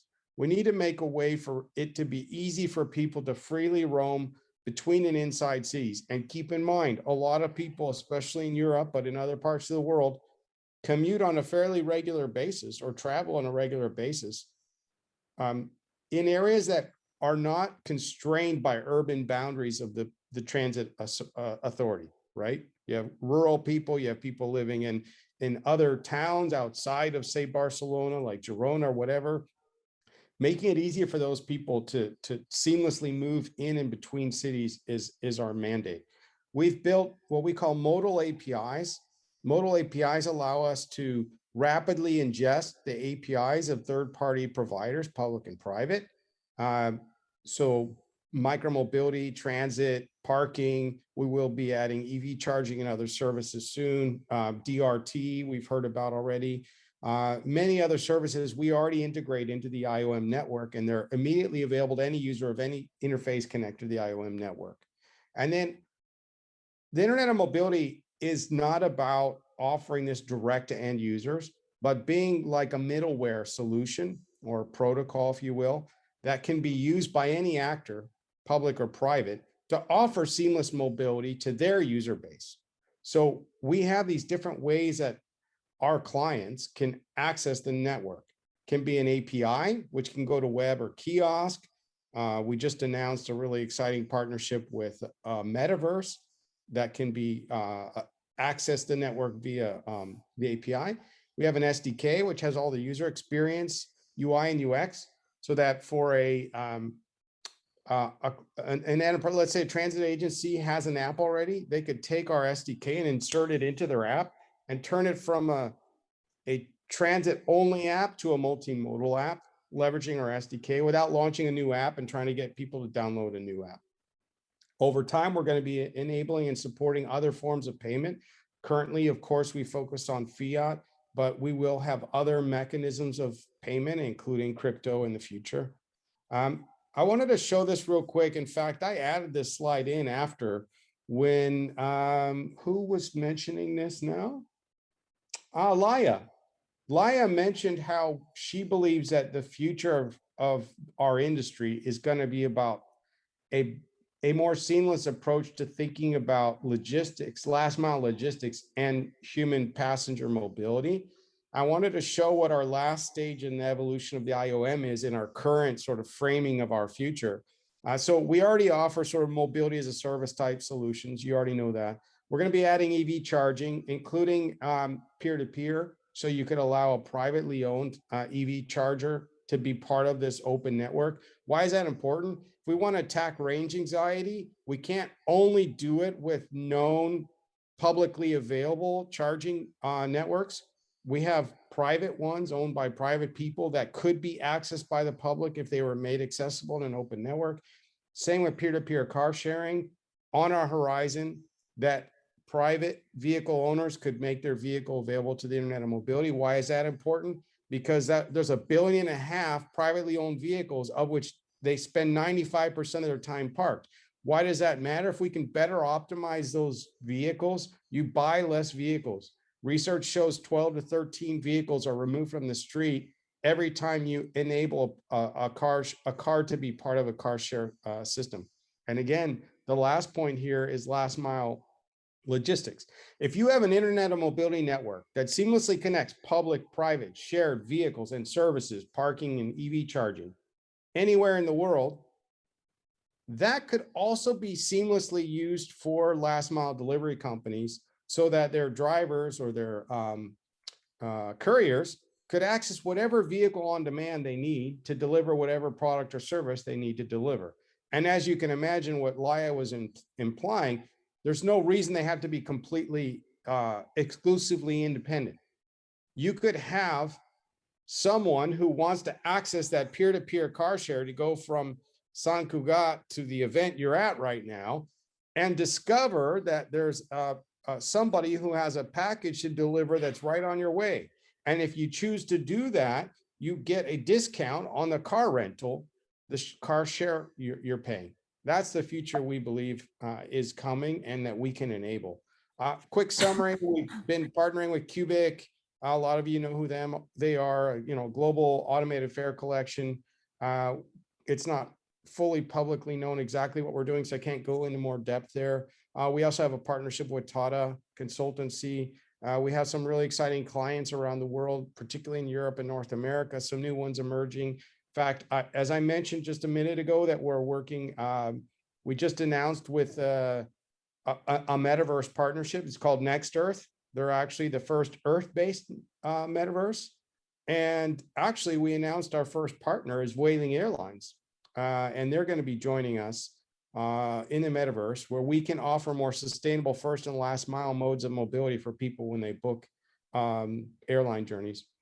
So as I transition more into kind of our blockchain journey and how it relates to what we're talking about today with Molière, we have our own NFT campaign. We call them the Mobsters, Mobility Monsters. And this is about raising awareness for local sustainable mobility in the cities where we're deploying our architecture. We did our first launch in Miami because Brightline Trains is a really exciting, cool, private high-speed rail operator, client of ours. So we're profiling that there, and we'll be doing something similar in London, Barcelona, Paris, Madrid very soon. I mentioned peer-to-peer cars and EV charging. you might be wondering, for those of you who are questioning how data is shared and all the rest of it and APIs, if you own a private car, you don't have an API to make your car available to the IOM network. So we will be leveraging NFTs, which is like an extension, if you will, of what we're doing with this Mobsters campaign. We're basically leveraging a smart contract to allow you as a private car owner to expose your vehicle to the IOM under your conditions. I only allow people who are 30 and over. I charge 18 euros a day, whatever your criteria is, and only people connected to the IOM who meet your criteria would be able to rent your car. Of course, insurance needs to be resolved, and this will be done with NFTs. And somebody mentioned quite recently, was that Laia, digital twinning of the transport ecosystem? Again, a logical step into the metaverse. In fact, a lot of cities and are looking at leveraging digital twinning of the infrastructure to do modeling in the metaverse and understand how people might interact with, modified transportation networks or infrastructure. So, I've been hinting at this, but why does blockchain matter in mobility? Let's get deep into the Molière project. Governance is critical. So underneath the core of the IOM network, we will have a DAO, decentralized autonomous organization, that's emerging this year through tokenization, which is the second point here. So as IOM decentralizes, we basically start decentralizing governance over the IOM network. And one of the ways we do that is through tokenization. So we will be releasing a token. The people who own those tokens will have governance rights over a range of things regarding the direction that the IOM network takes, regarding which regions will be deploying the IOM network next around the world, and other critical decisions around investment of resources to grow the ecosystem. Finally, and directly related to Molière, in fact, inspired in part by our engagement in the project, is proof of mobility service and leveraging the Galileo technology to actually achieve that. Proof of mobility service exists as a need in a decentralized internet of mobility because IOM, the company, IOMOB, will no longer be the only organization that's deploying the IOM architecture around the world. And there will be token incentives for other organizations anywhere in the world. And just as an example, we're talking from New Zealand to Turkey to US and beyond, of organizations that would like to host the IOM architecture in their parts of the world. But if you're going to tokenize that in terms of trying to create incentives and encouragement for these other actors to use the IOM architecture and grow the ecosystem, and keep in mind, I talked about interoperability before. So one of the benefits for everyone in the ecosystem, for more actors to take on the IOM network and deploy around the world, is that any user of any interface connected to the IOM can discover, route, book, and pay any mobility service connected to the IOM. So that means if you're a Barcelona user, let's say you're a Vueling user, because I just explained Vueling is now a new client for IOM. Vueling, of course, based in Barcelona. They're going to have a companion app from powered by our technology, the IOM, but it'll be called Vueling. That user flies to New Zealand, ends up in New Zealand. And if we've integrated, if somebody has integrated mobility service in New Zealand, the user can move around New Zealand with the Vueling app without having to download a new app. So it creates this interoperable global decentralized network of mobility. But to achieve this at scale with the token benefits, some of those token benefits accrue to these actors for promoting the adoption of the IOM. And one of the ways to do that is to actually grow the use of the IOM and have more journeys booked. But how do we know if journeys are actually booked or if people are making fraudulent bookings in a faraway place like New Zealand just to earn the token benefits? Because IOMOB will no longer actually be processing the transactions of those journeys because they will be decentralized. So proof of mobility service becomes a really interesting tool. And Galileo is a powerful satellite positioning architecture that's better than what we have with GPS, that allows us to get more precise in understanding if vehicles that were supposedly traveling with users actually did move from A to B the way that decentralized entity in New Zealand said they did. So they said there were 10,000 bookings of scooters that month. How do we know for sure? Well, one way is proof of mobility service. And when you have technology like Galileo, you have better availability, better accuracy of that data, and continuity of that data. So you can track vehicle mobility and have basically real-time mechanisms for validating whatever these entities in New Zealand said were booked. We will know if those vehicles actually literally did move from A to B, and therefore they are worthy of receiving these token incentives. I know this might be complex for some people who are kind of new to blockchain and tokens, but hopefully for most of you, I'm being clear enough regarding how we're leveraging Galileo and this sort of initial development of applying Galileo to allow us to have better understanding of how vehicles connected to the IOM are actually moving in a city, that allows us to confirm when someone claims that they helped accelerate use of the IOM in their region of the world, we will actually be certain that they did. Our team has come up with some of these additional aspects of how Galileo can be quite powerful in mobility. So geofencing, we all know the importance of that as cities start to regulate where things like dockless scooters and bikes can be parked or where they can travel. Having better ability to track and monitor that data, similarly to how we're going to do it with proof of mobility service. Better policy outcomes, obviously, better accuracy. I think you'll even see Galileo being used as a mechanism for enforcement. So if a micromobility operator is supposed to be fined if their vehicles end up outside of the areas of approved areas for roaming, rather than sending enforcement officials around trying to like discover these vehicles that are parked in the wrong place or whatever, you could leverage Galileo data and actually automate the tracking and monitoring and fining of mobility actors who are not behaving properly. Again, obviously, autonomous vehicles have incredibly sensitive needs for highly accurate positioning data of everything, including the vehicle itself and the vehicles around it. So another obvious use case. And again, accuracy for active travel. You know, active travel is interesting because with micromobility, you also have micro movements and you have micro location data that's important. I don't know how many of you have ever tried to find, it's happened to me many times, trying to find a scooter. And because the geolocation wasn't accurate, I couldn't find it. This happened to me actually once in New Zealand. I spent 10 minutes trying to find it. Even had a button to like cause it to beep so I could find it, and I couldn't find it. It turns out it was in some kind of parking garage or something, but I couldn't discover it. So, you know, better accuracy of geolocation data can be extremely valuable for a lot of use cases in mobility.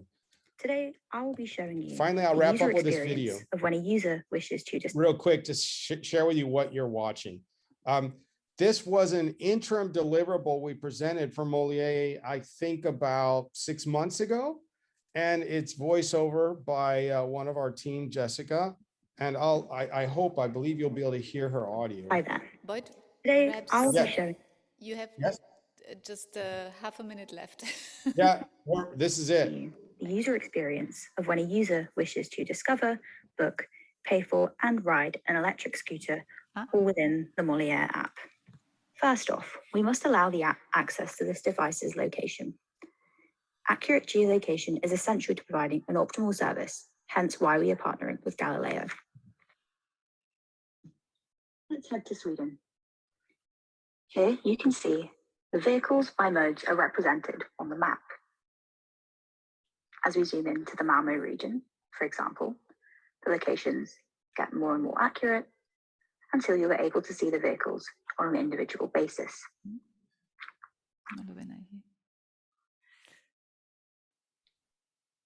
Here you will see a Voi scooter. We may see the vehicle's battery level and range, as well as price. And from here, you're also able to access a tutorial, or you can contact the provider directly for any help that you may need. The user must accept the provider's terms and conditions, and these include the provider's operational area. Here you can see a no parking allowed zone, a low speed area,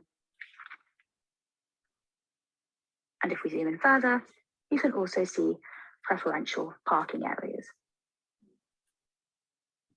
Okay, I'll leave it at that, but hopefully that helped visualize what we're developing and deploying with Molière. Thanks a lot.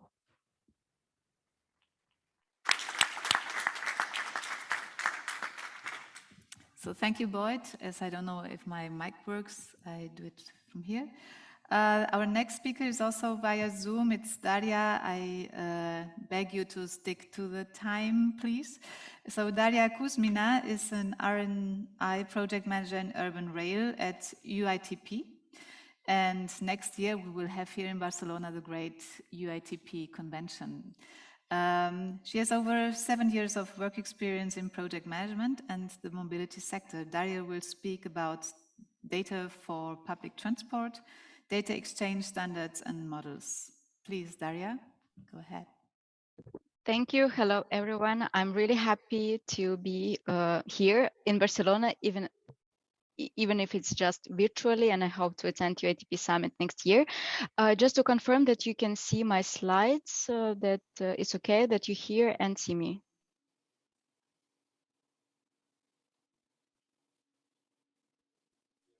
Could you confirm, please? Because I don't hear anything.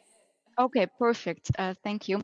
So today I would like to present the project that we from UITP side coordinate. So it's about the adopting EU public transport data. Standard data. So it's a program support action that is funded by Connecting Europe facilities that basically helps the various stakeholders to understand and implement the EU public transport data standards such as Transmodal, NetX, Siri, and also share tools and knowledge between them. This a very nice picture just to show that which reaction we see when the stakeholders know that they need to implement Transmodal and other EU standards for mobility data exchange. So it's a very important question that for them is actual because there is legacy, there are investments that already done on other specifications already, there is lack of resources, there is no knowledge. And the question is why to implement Transmodal standards? Is it only because of ITS regulation or it adds a bigger added value? And the second question, and how to do it. So basically data for PT project is help to reply to both of these questions. So actually ITS directive and the national access points for multimodal data is the main driving force, not only because it creates a business case for stakeholders to adopt the standards and provide openly the relevant data, but mostly importantly, because it defines the data that it needed to achieve seamless, sustainable mobility across Europe and not only, and to establish interoperability. That means to provide accurate data to the passengers, collect this data, operate this data, and it requires the use of common communication language between all modes, all systems, all regions, and all countries. And therefore, EU legislation proposes the EU SEN standards, which is an ecosystem of the standards that have a potential to become the reference and the basis for the communication between the various providers and other stakeholders. This leads us to the vision of our project. So it's based on 3 pillars. The first one is accompany and help the member states in the implementation of the ITS delegated regulations to enhance multi-stakeholder cooperation and partnerships through the various activities like Stakeholders Forum, in order to enable the interoperable exchange of travel data across the EU in accordance with the Multimodal Transport Information System Directive. On this slide, you will see just a fact sheet about the project, just briefly. So as I mentioned, UITP is the coordinator. It's International Association for Public Transport Authorities, Operators, Policymakers, Scientific Institutes, and the sector services and supply, which helps us, of course, to get together all the relevant stakeholders in this project. And from the technical side, the technical support is provided by IT4PT, that is non-profit association that enables an open architecture, data accessibility, and interoperability between ITS systems. And regarding the member states that are involved in the project, we have 9 of them. Mainly, they are responsible bodies for multimodal transport information system implementation and relative national access points. We also have the observers, not only from the countries, but also like from the European Railway Agency and Shift to Rail. Now it's Europe's Rail joint undertaking. Besides it, we believe that it's important to build the liaisons with other initiatives, collaborate in order to achieve harmonization in the domain of multimodal transport data.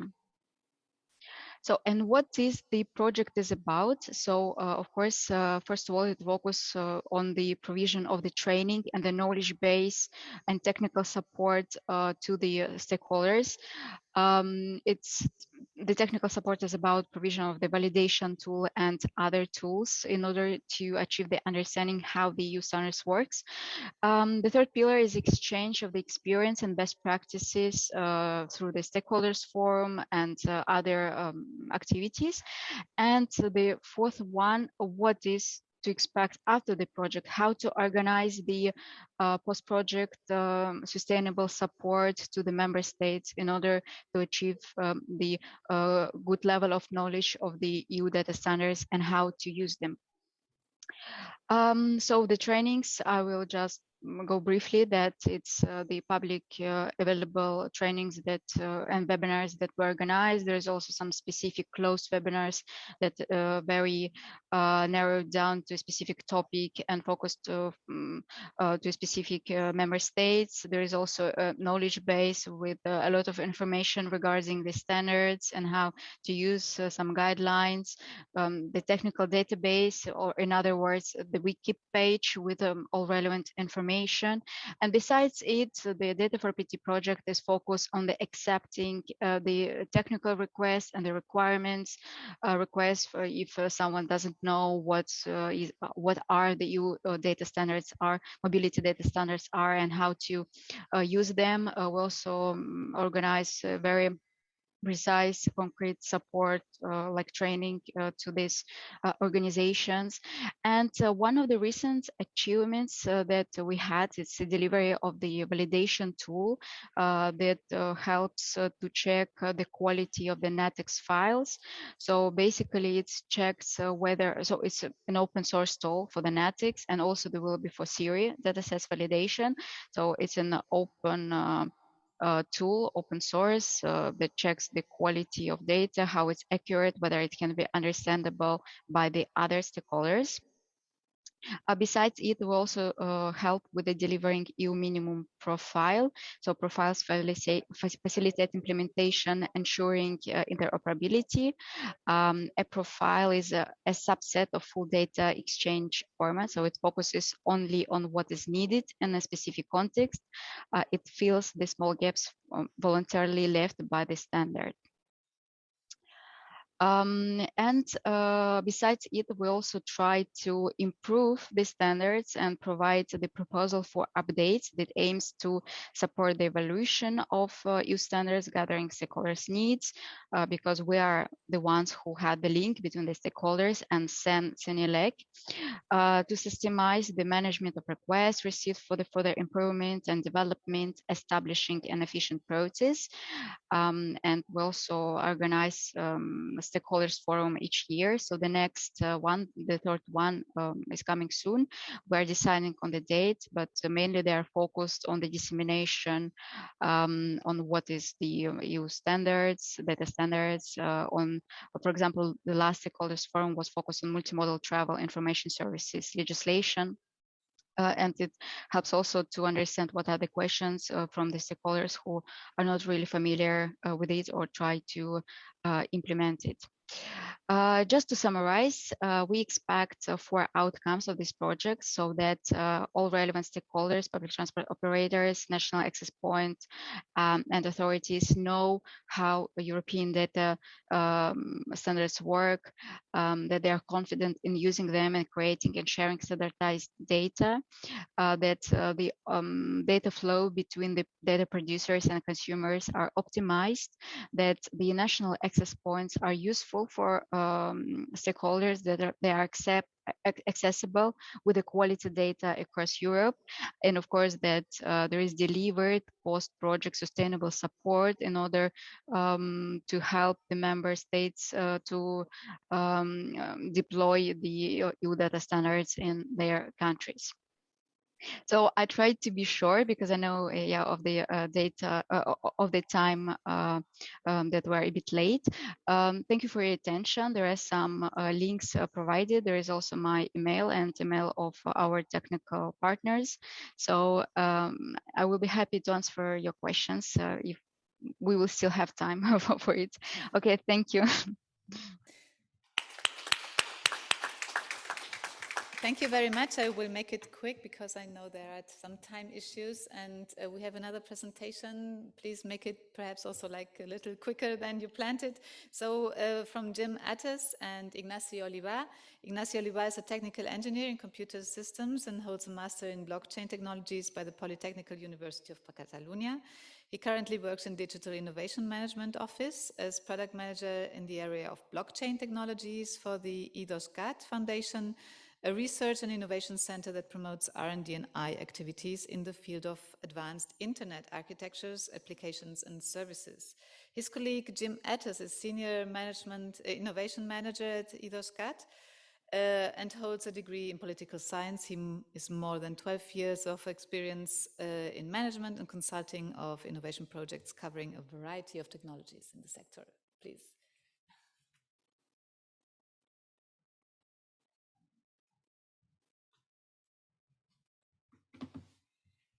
Great. Thank you very much. Great. Ignacio and I come from the EUSPA Foundation. It's a public research center here in Barcelona.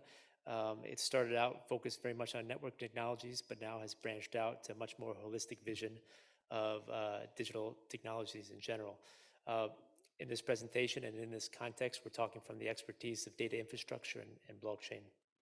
And so we've structured the presentation a bit to give you an overview of what we see as a data space, this concept that is really taking traction in Europe. And then we're going to go into some common approaches from the IDS architecture and also our expertise in blockchain as well from Ignacio.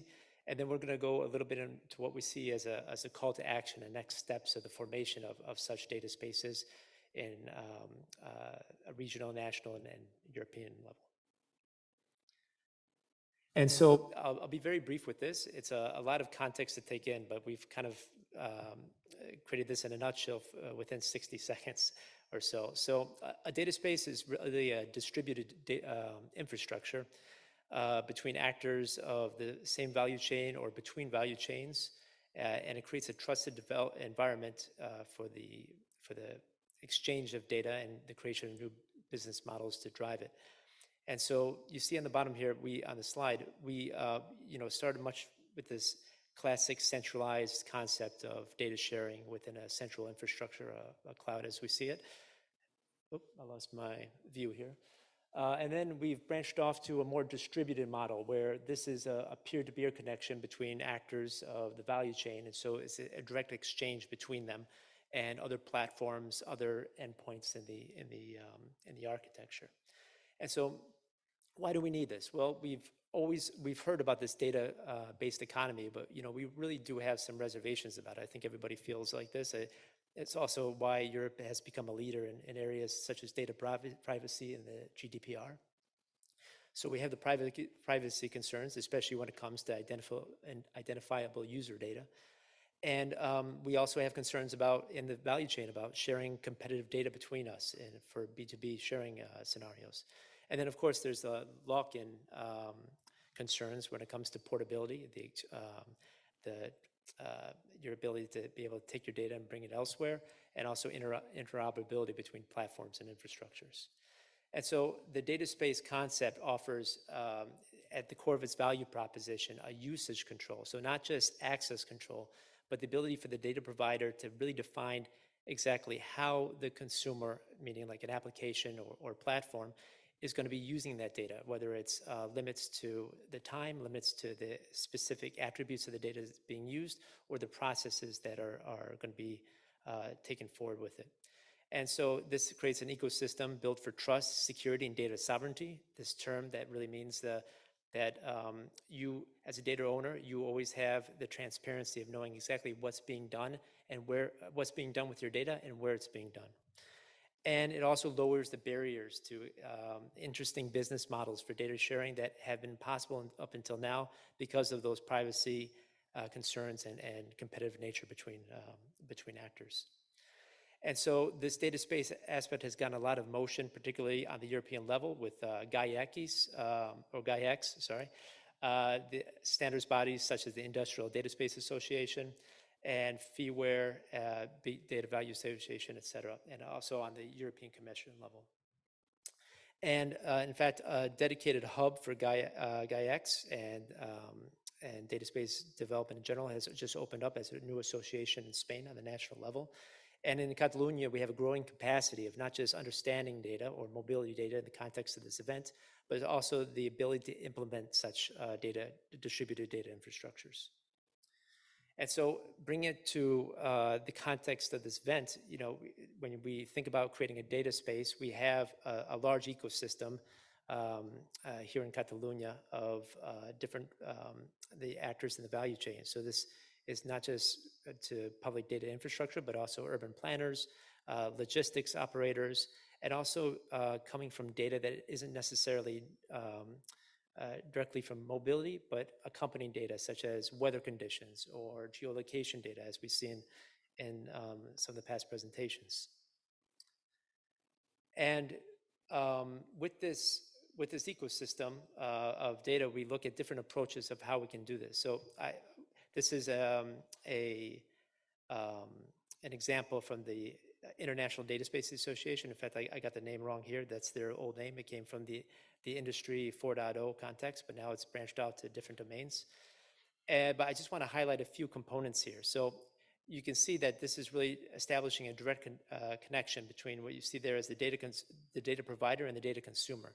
But there's also a lot of other components here in this distributed architecture, such as a catalog of data, which we call a broker, a vocabulary provider to come up with the standard ontologies that makes this interoperable, and also aspects such as the clearinghouse to log transactional data between the data exchange.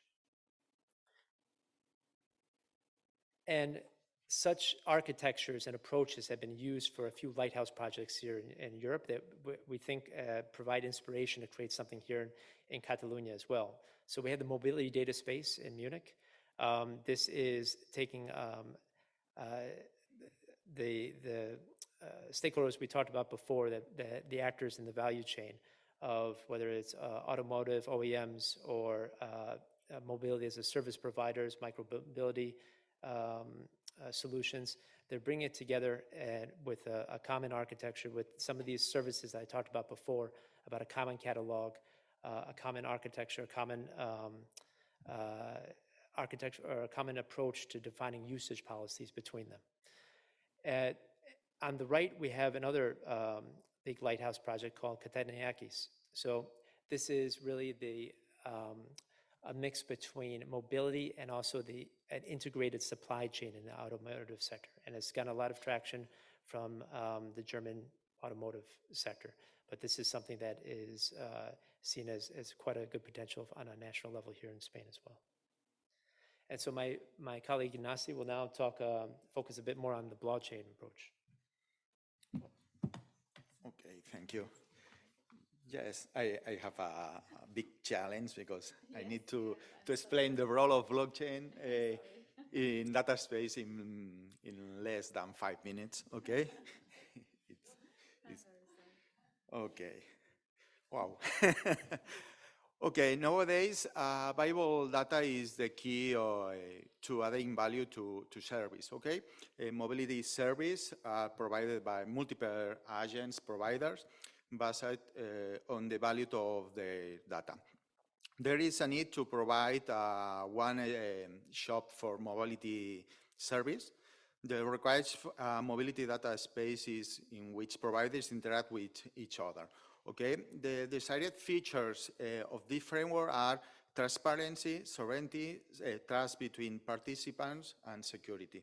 Okay, the traditional approach has been until now to bring in a trusted third party who acts as a notary of everything that happens, and which is carried out according to defined rules. But the emergence of blockchain technology changed everything. It's not longer necessary to have a trusted third party to guarantee and certify what happens between these parties, okay? Also, blockchains guarantees the immutability of the records. The information is distributed on the blockchain. The responsibility for verifying all the information is not centralized at a single point of failure, okay? Moreover, blockchains provides transparency. All users can access the same information on the equal terms. Integrity, the data is protected against any kind of manipulation. Ensuring the transparency and integrity of the available data increase the trust of all users. And also creates a trust environment. A frequent limitation in the mobility industries is the lack of trust in the information sharing among participants. Okay, generally speaking, when we talk about the potential use of blockchain technologies, we will always refer to the following case. Okay, firstly, we use the blockchain to certify and guarantee the veracity of the data recorded. Secondly, providing traceability for all kind of systems. But we need to be more ambitious, okay? So, because with blockchain technology, we can monetize the value of data, and we can do it in a sovereign way without losing control over our data. We have two kinds of worlds, no? Works off-chain and on-chain. And we can hybrid both worlds, connecting the world outside the blockchain with the world inside the blockchain. So far, we have focused on introducing technology as a mechanism for data certification, but more is possible, no? Because we can assure data owners that data is under their control, provide mechanisms for security data sharing, guarantee to all stakeholders the consistency and transparency of the data available.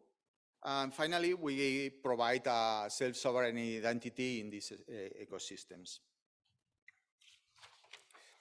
Industries is aware of the potential of data and is keen to monetize its value. But how can we achieve this goal that everyone is talking about? First, we must give data providers the possibility to monetize the value of their data in a sovereign way. We need to, we must be able to preserve privacy. And finally, we must ensure that the data is under the control of at all times.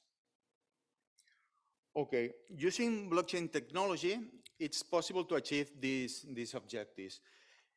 In the following, I describe two possible approach. The first is a solution built on Ethereum. It's Ocean protocol. Ocean is an open source protocol that aims to allow companies and individuals to exchange and monetize data. Okay, through a marketplace, data providers publish their data that they want to trade, and data consumers purchase these data sets. Wait, what happens? In this way, we provide a decentralized and security mechanism for managing the value of data. So we generate new opportunities and services that traditional service could not offer. This solution is a 100% blockchain, where the events that managers are on chains. Right now, all of us are thinking that not all events that generated data happens on chains, okay? Do we have to choose between on-chain or chains solutions? No, it's possible to connect these both words, no? On-chain and blockchain. The solution is now as decentralized oracles. An oracle is basically a data source that is used as a bridge between smart contracts and other external sources. Blockchains and smart contracts cannot access off-chains data. However, for many processes or solutions, it is necessary to have relevant information from the outside world to execute a smart contract. Blockchain oracles provide the smart contracts with reliable external information. Not only communicates with external data source, but also verifies and authenticates that the data being provided is secured. Okay, to conclude, well, I have a mobility service marketplace. By incorporating blockchain, improve the quality and optimize the service mobility providers. By using this technology, we can manage the exchange of data in a centralized and secured way, providing transparency and increasing trust between the participants. And we achieve this without the need of trust third party. Okay, this is all. Jim? We'll wrap up, don't worry. I know we're looking forward to the Q&A session. So I'm not going to go over this. I just want to give an overview of what we were going to present. And so we see this in kind of in 3 steps of generating use cases and the building blocks for data spaces. So the first case is, the first part of course is the use case generation.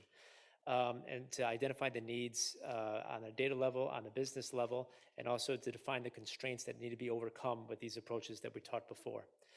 Then we see an initial development of proof of concepts, the simple establishment of connection using these architectures to implement a simple use case. Here, I'd be happy to go after the event about this, but here's a simple use case that we're working on with partners regarding synthetic data for analyzing the planning of deployment of charging station infrastructure for electrical vehicles.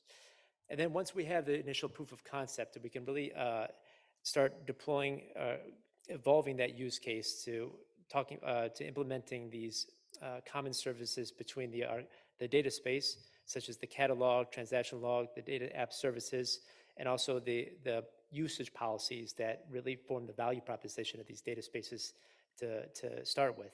And then, of course, expand it in terms of use cases, expand it in terms of different data sources, including open data portals that we were talking about before, and also crossing it with other use cases for a more holistic data space vision that always is future-proof because it's following those standards we talked about before. Thank you.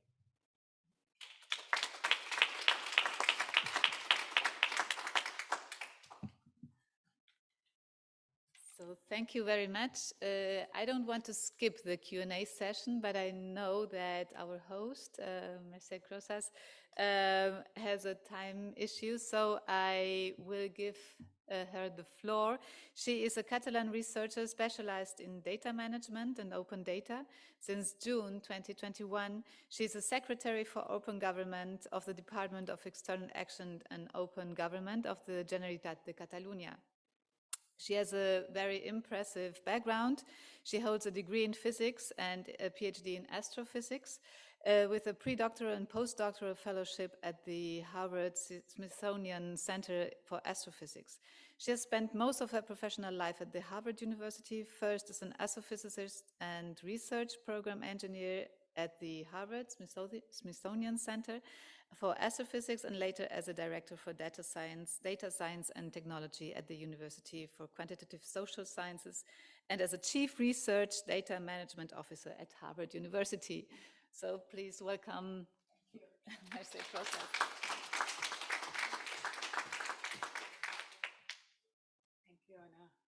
apologies for the for trying to finish soon, although I'll try to stay for the questions too. First of all, thank you very much, and thank you for not only those that have stayed with us today, but very much to the speakers. Great set of presentations. But by the way, if you want to sit here and be more comfortable, so that, just feel free to move over here and we in a more relaxed way. Yeah. That way I'm not turning the head all the time. But so first of all, yes, thank you for these presentations. Great quality, a lot of content, a lot of rich content that we can digest, and it doesn't. I hope it doesn't go to waste because we reuse all the. Well, hopefully we can publish these slides and also share with the teams and with others interested in this topic, because there is a lot of interesting insights and research done in this area of mobility data. But I wanted to just first try to be brief and try to summarize what I would think are a couple of common themes that we've heard today. So one of them is around the data and the technology, the standard, the open, the necessity of the data, but more than just the data, to have the open standards, the open protocols, the open metadata, the open source code, the transparency of algorithms, right? And doing that following some principles. We've heard about the FAIR principles for findable, accessible, interoperable, and reusable data. So I'll talk briefly about that, but before the second theme that I think that I went through today is also what we could summarize as digital humanism, a thought, a care about where the data comes from, the trust in the systems that we build, right?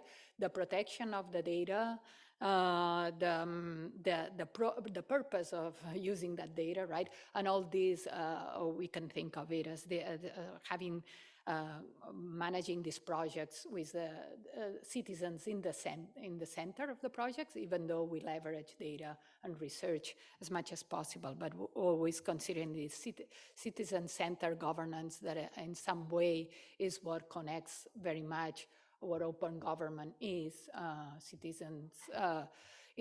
governance with citizens in the center, leveraging open data. So just a few points about the first common theme about standards, about FAIR principles, about open data. As GoFair, one of the organizations that supports the FAIR principles and helps implementing those principles in systems like that, in data spaces, in data infrastructure, says 4 points that are important besides the principles itself of findability, accessibility, interoperability, and reusability. So one is that the data should be as open as possible, but as restricted as needed. The other one is that the system should be as distributed as possible, but as centralized as needed. And I think those themes have been here today. They also say that the importance of deciding on some common standards, some common standards at the high level, but then thinking of community standards or standards for a specific type of data that are not necessarily common to every, we cannot pretend that there will be a standard that will work for any data and for any scientific community or for any type of field, right? But consider that those metadata standards or vocabulary that have come, vocabulary standards also as a key part of interoperability, right? When we have taxonomies and ontologies is when we can interoperate and protocol standards. And then the fourth one of those ideas with GoFair says that no vendor locking. So no vendor lock-in, we heard that too. The importance of building systems that at least you start with 2 vendors, right? You have an app that has to work at least with 2 vendors, or a vendor needs to work with several types of apps, right? And with that, when we put it in practice and we use, we define use cases, right? We define some real cases where we can implement that. In this case, it is important to start at least with 2 different entities that have to agree on some things. And it doesn't need to, we don't need to have the standards or the right architecture from the beginning, or the perfect architecture from the beginning. It's good to start early, right? Build early, but build with at least the agreement of 2 different organizations, 2 different entities, where they need to start agreeing on those standards and avoid this vendor lock-in, right? So I think those have been common themes, and that's why I wanted to reiterate them. And then in terms of the digital humanism, I think is, thinking again, the importance of the trust of the citizens in what we do, trust and the society in the implementation of, as we're using more and more data, as we're looking at this future that is mobility data will describe, even with systems like Galileo, with satellites and protocols like that will follow any path of our existence, I would say, right? So we need to be careful how that data is used, and obviously privacy is very important, but I would say that for this trust, we need these guarantees of privacy. We can think there are, we talked about synthetic data as one path to that. There is also similar to synthetic data, differential privacy. So having releases of data sets, right, or questions of data sets that the response has protects the individual data, right?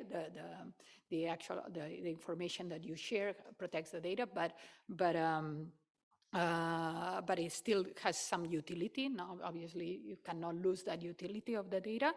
Then we need to have, but for privacy, I think the synthetic data, differential privacy are useful mechanisms. There is also distributed learning and multi-party computation. There are other systems where you send the algorithm and the data are in data enclaves, and then you return, you get that back.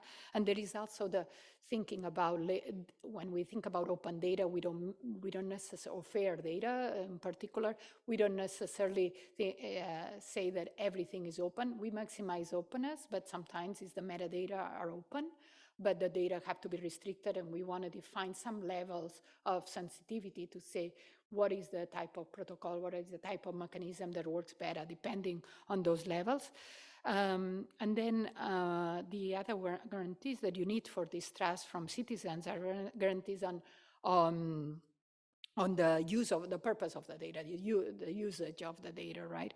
And then the third and the last on this is that we need to explain that with clarity to our citizens, and that's starting from blockchain. Sorry that we gave you 1 minute to explain one of the most complex technologies that exist now, but starting from that to how these mobility data are used. And so I think that this is something that we need to take very seriously, how we explain that with clarity, with transparency. So thank you.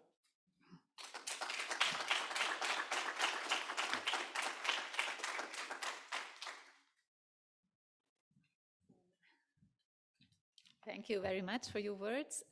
Perhaps you come all back for the Q&A session. So if you have some time left, so please, yes, we can start now with Q&As. We have a mic here, so just raise your hand. Also online, you can raise your hand and you will be then attended. Mercy, I know sorry, that you have sorry, some questions. sorry. Apologize. No, it's okay. We are like opening the Q&A session. I know that you had some questions. If you want to. Some questions. So yes, there is a mic. Well, I wonder if it's sometimes the elephant in the room, but there are the big techs like Google and so that have a lot of data, and even for Facebook, there is data that could be used for mobility. I don't know whether I have. Sorry. So, and so, any thoughts about it for the Molière project itself, or I mean, of course, there is the data from Galileo. We have GPS data, or we have data that might be more at some point with more granularity or more precise. But any thoughts about how do we work with those companies from any view to also have access, more openness and transparency on this data and how it is used and so? I can ask, you can also answer. You prefer to answer, or I? No, go ahead. I'll go next. No, I've worked in the past with simulation models for transportation and mobility, and in the past it was with tracking traffic.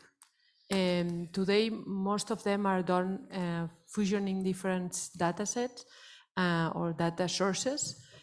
Some of them are Google, and this is used today. And the other very, very important one is telephone. So the mobile phones, and there are companies that sell these data sets. They have been already treated, and they are specifically with specific data, specific characteristics of the data, but it's not only the path, but it's also a profile of the user, etc. And we go to this level now. And this has been a big,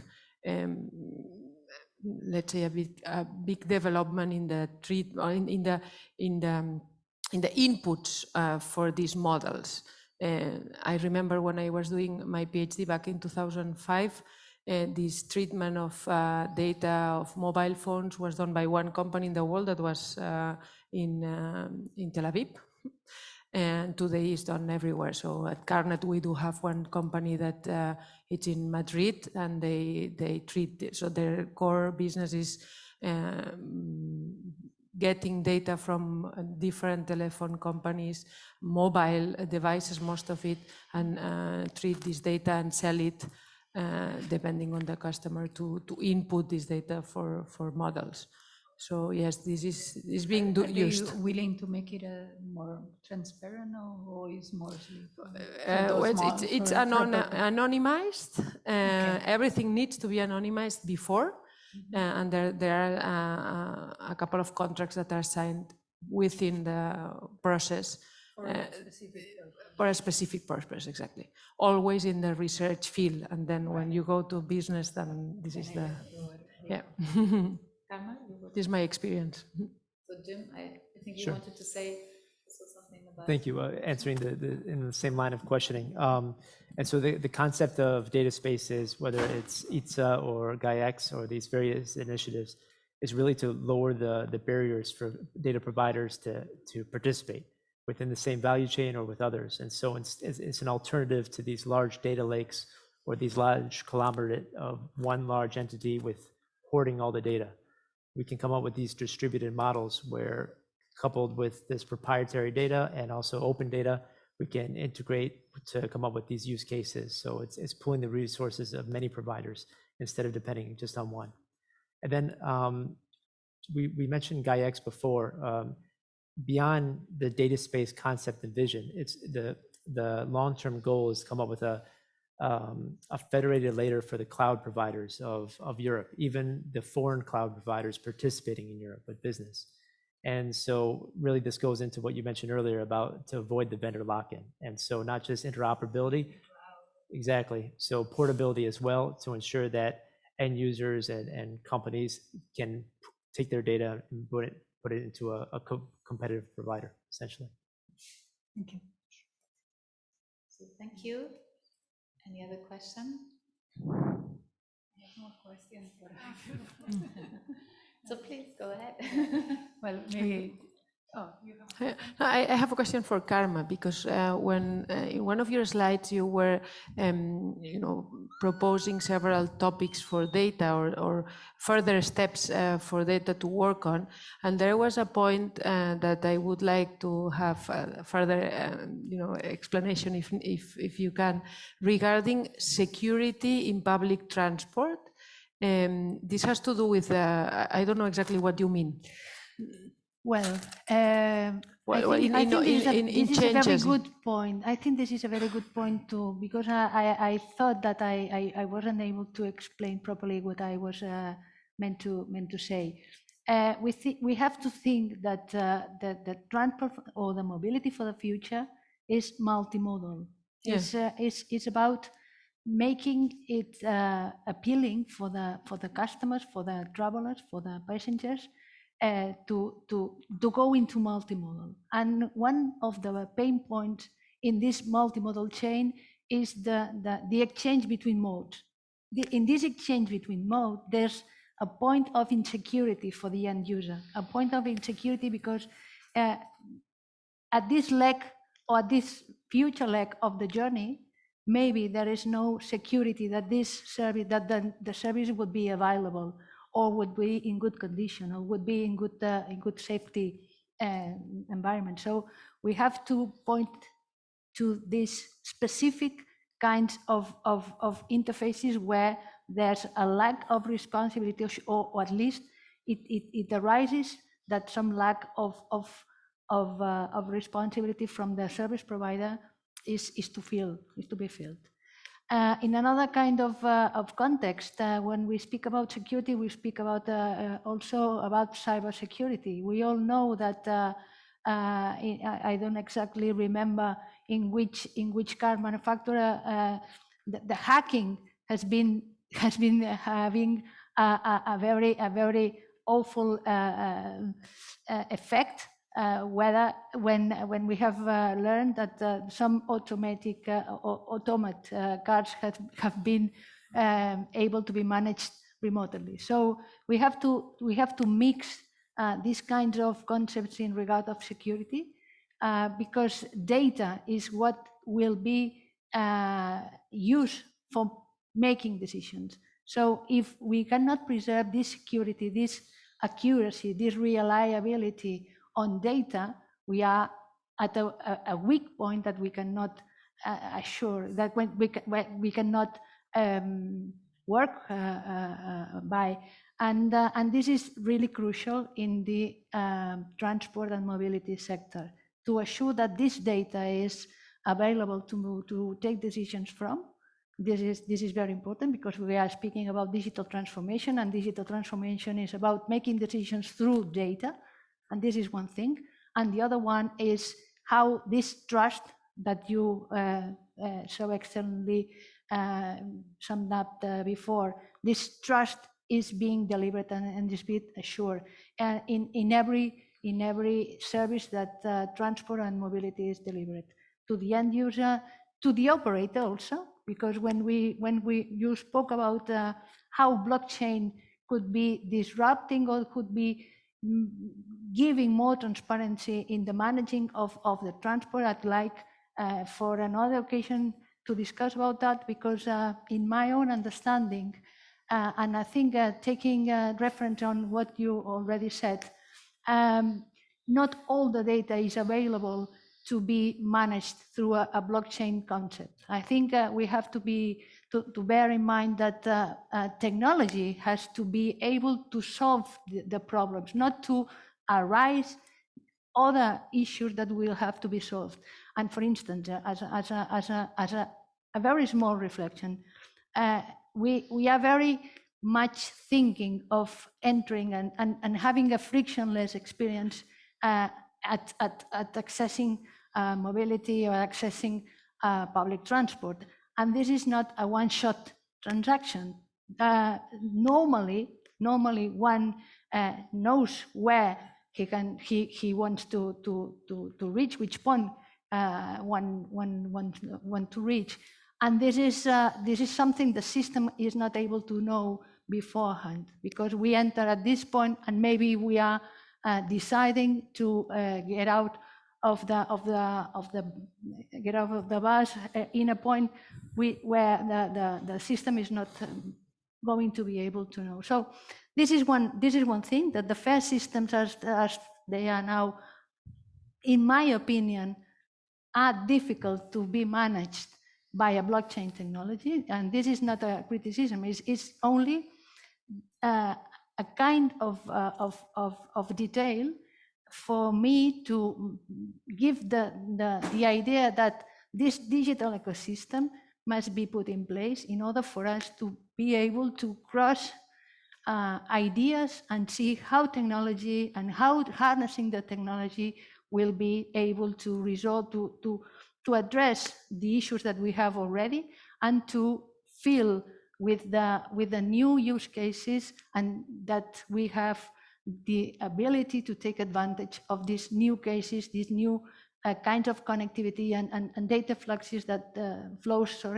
that have to be assured and shared with all the ecosystems. IT providers, planners, demand managers, and the end user in the end, which all of us will be part of. This is really important for me to make you agree on this kind of ideas where security, as you mentioned, is really front and central. Thank you. Thank you. Perhaps I have a question, and perhaps also to Sven. I hope that he's all here and hears us, but also perhaps to Albert and to all of you for sure.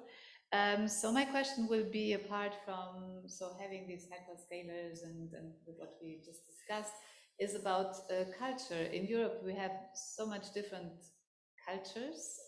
So we kind of have our own hurdles to overcome these cultural problems. And as I'm half German, so my half German part says, "Oh, data, my data are mine," and so so the German populations think about that. So how do you see the scalability of the solutions that you are doing in your European programs? And so what data do you get from different countries, the different operators, public operators, private operators, and do you see any chance for Europe to be competitive with the hyperscalers, or do we have the hyperscalers always in the middle, and we just have to depend on them? I don't know. Perhaps first Jim, then Sven. Sure. The first part of your question regarding the culture aspect, ironically, a lot of these initiatives started in Germany, so that's a good sign, right? I think the secret there is the usage control, that we're beyond the basic access control. And the idea of usage control is really, you can define the specific usage policy, the criteria as a data provider or as the owner of the data, of how that's going to be used, where it's going to be used, and under what conditions. I think that really is the core, the value proposition of the trust behind it. Then more on your comment on the market aspect about the competitive with the hyperscalers. This is a bit of what Europe is going for with this Gaia X initiative as well. It's recognizing that just offering a basic proprietary infrastructure isn't the way forward, but a type of distributed infrastructure based on a common architecture, common standards that we can pool our resources and offer interoperability and portability. I also just wanted to highlight something for after the event, if you want to look up, is related to your question, is the new Data Governance Act that has just been set in the express lane. And this is something to take a look at, because I think this is something where Europe is a leader in. It started with the GDPR, but now it's going beyond that to the market with the Governance Act as well, to ensure that trust and security with the infrastructures that we provide. Great, thank you. Yeah. Just a short add, just complementing what you came to say. data has to be also making businesses put available, meaning that this B2B, which is to ensure that this public and private collaboration is ensured, is crucial also. We come from a culture, you mentioned the culture we come from, that public organizations or public transport operators, generally speaking, we all are reluctant in regard of sharing some kind of data. And we have, in this new mobility for the future, we have to grant that the market is open and the market is dynamic, and that the private can complement the service providers coming from the private sector have the ability to make this sustainable mobility a reality. And data in this regard is also having this specific goal to fulfill. Thank you. So I don't know if Sven is there, as I mentioned him. And also the private companies are not very happy to share their data. That's also, yes. So it's about of finding the common ground for this B2B fashion to be put real. If we don't fill this gap, this mobility as a service is not going to go mainstream, in my opinion. Yeah, thank you. So are there perhaps you have something to add on that from your public impact? Yeah, just linking from the European Data Act and the European Governance Act. I think we still focus a little bit too much on the individual. And I think the small collectives through data unions, data co-ops, data trust, no? In the same way that we heard that instead of talking about transportation, we need to talk about mobility and something else in the future. I think we're also in a transition, and part of these privacy, security, fair models come through the aggregation. It's not my data, obviously it's my data, but my rights, to defend my right and my data sovereignty, we also heard about that. Individually, it's very hard. So I think part of this evolution will be dealt through new institutions that we are still building, and maybe blockchain can help on that or not. We'll see. Thank you. Thank you very much. Is there any other question? No, if not, I think so. We have half an hour overcome our final session. So thank you very much, and thank you very much to host us, and thank you very much to all the speakers of today, also online. And now I close the session and have a good day. Thank you. Thank you.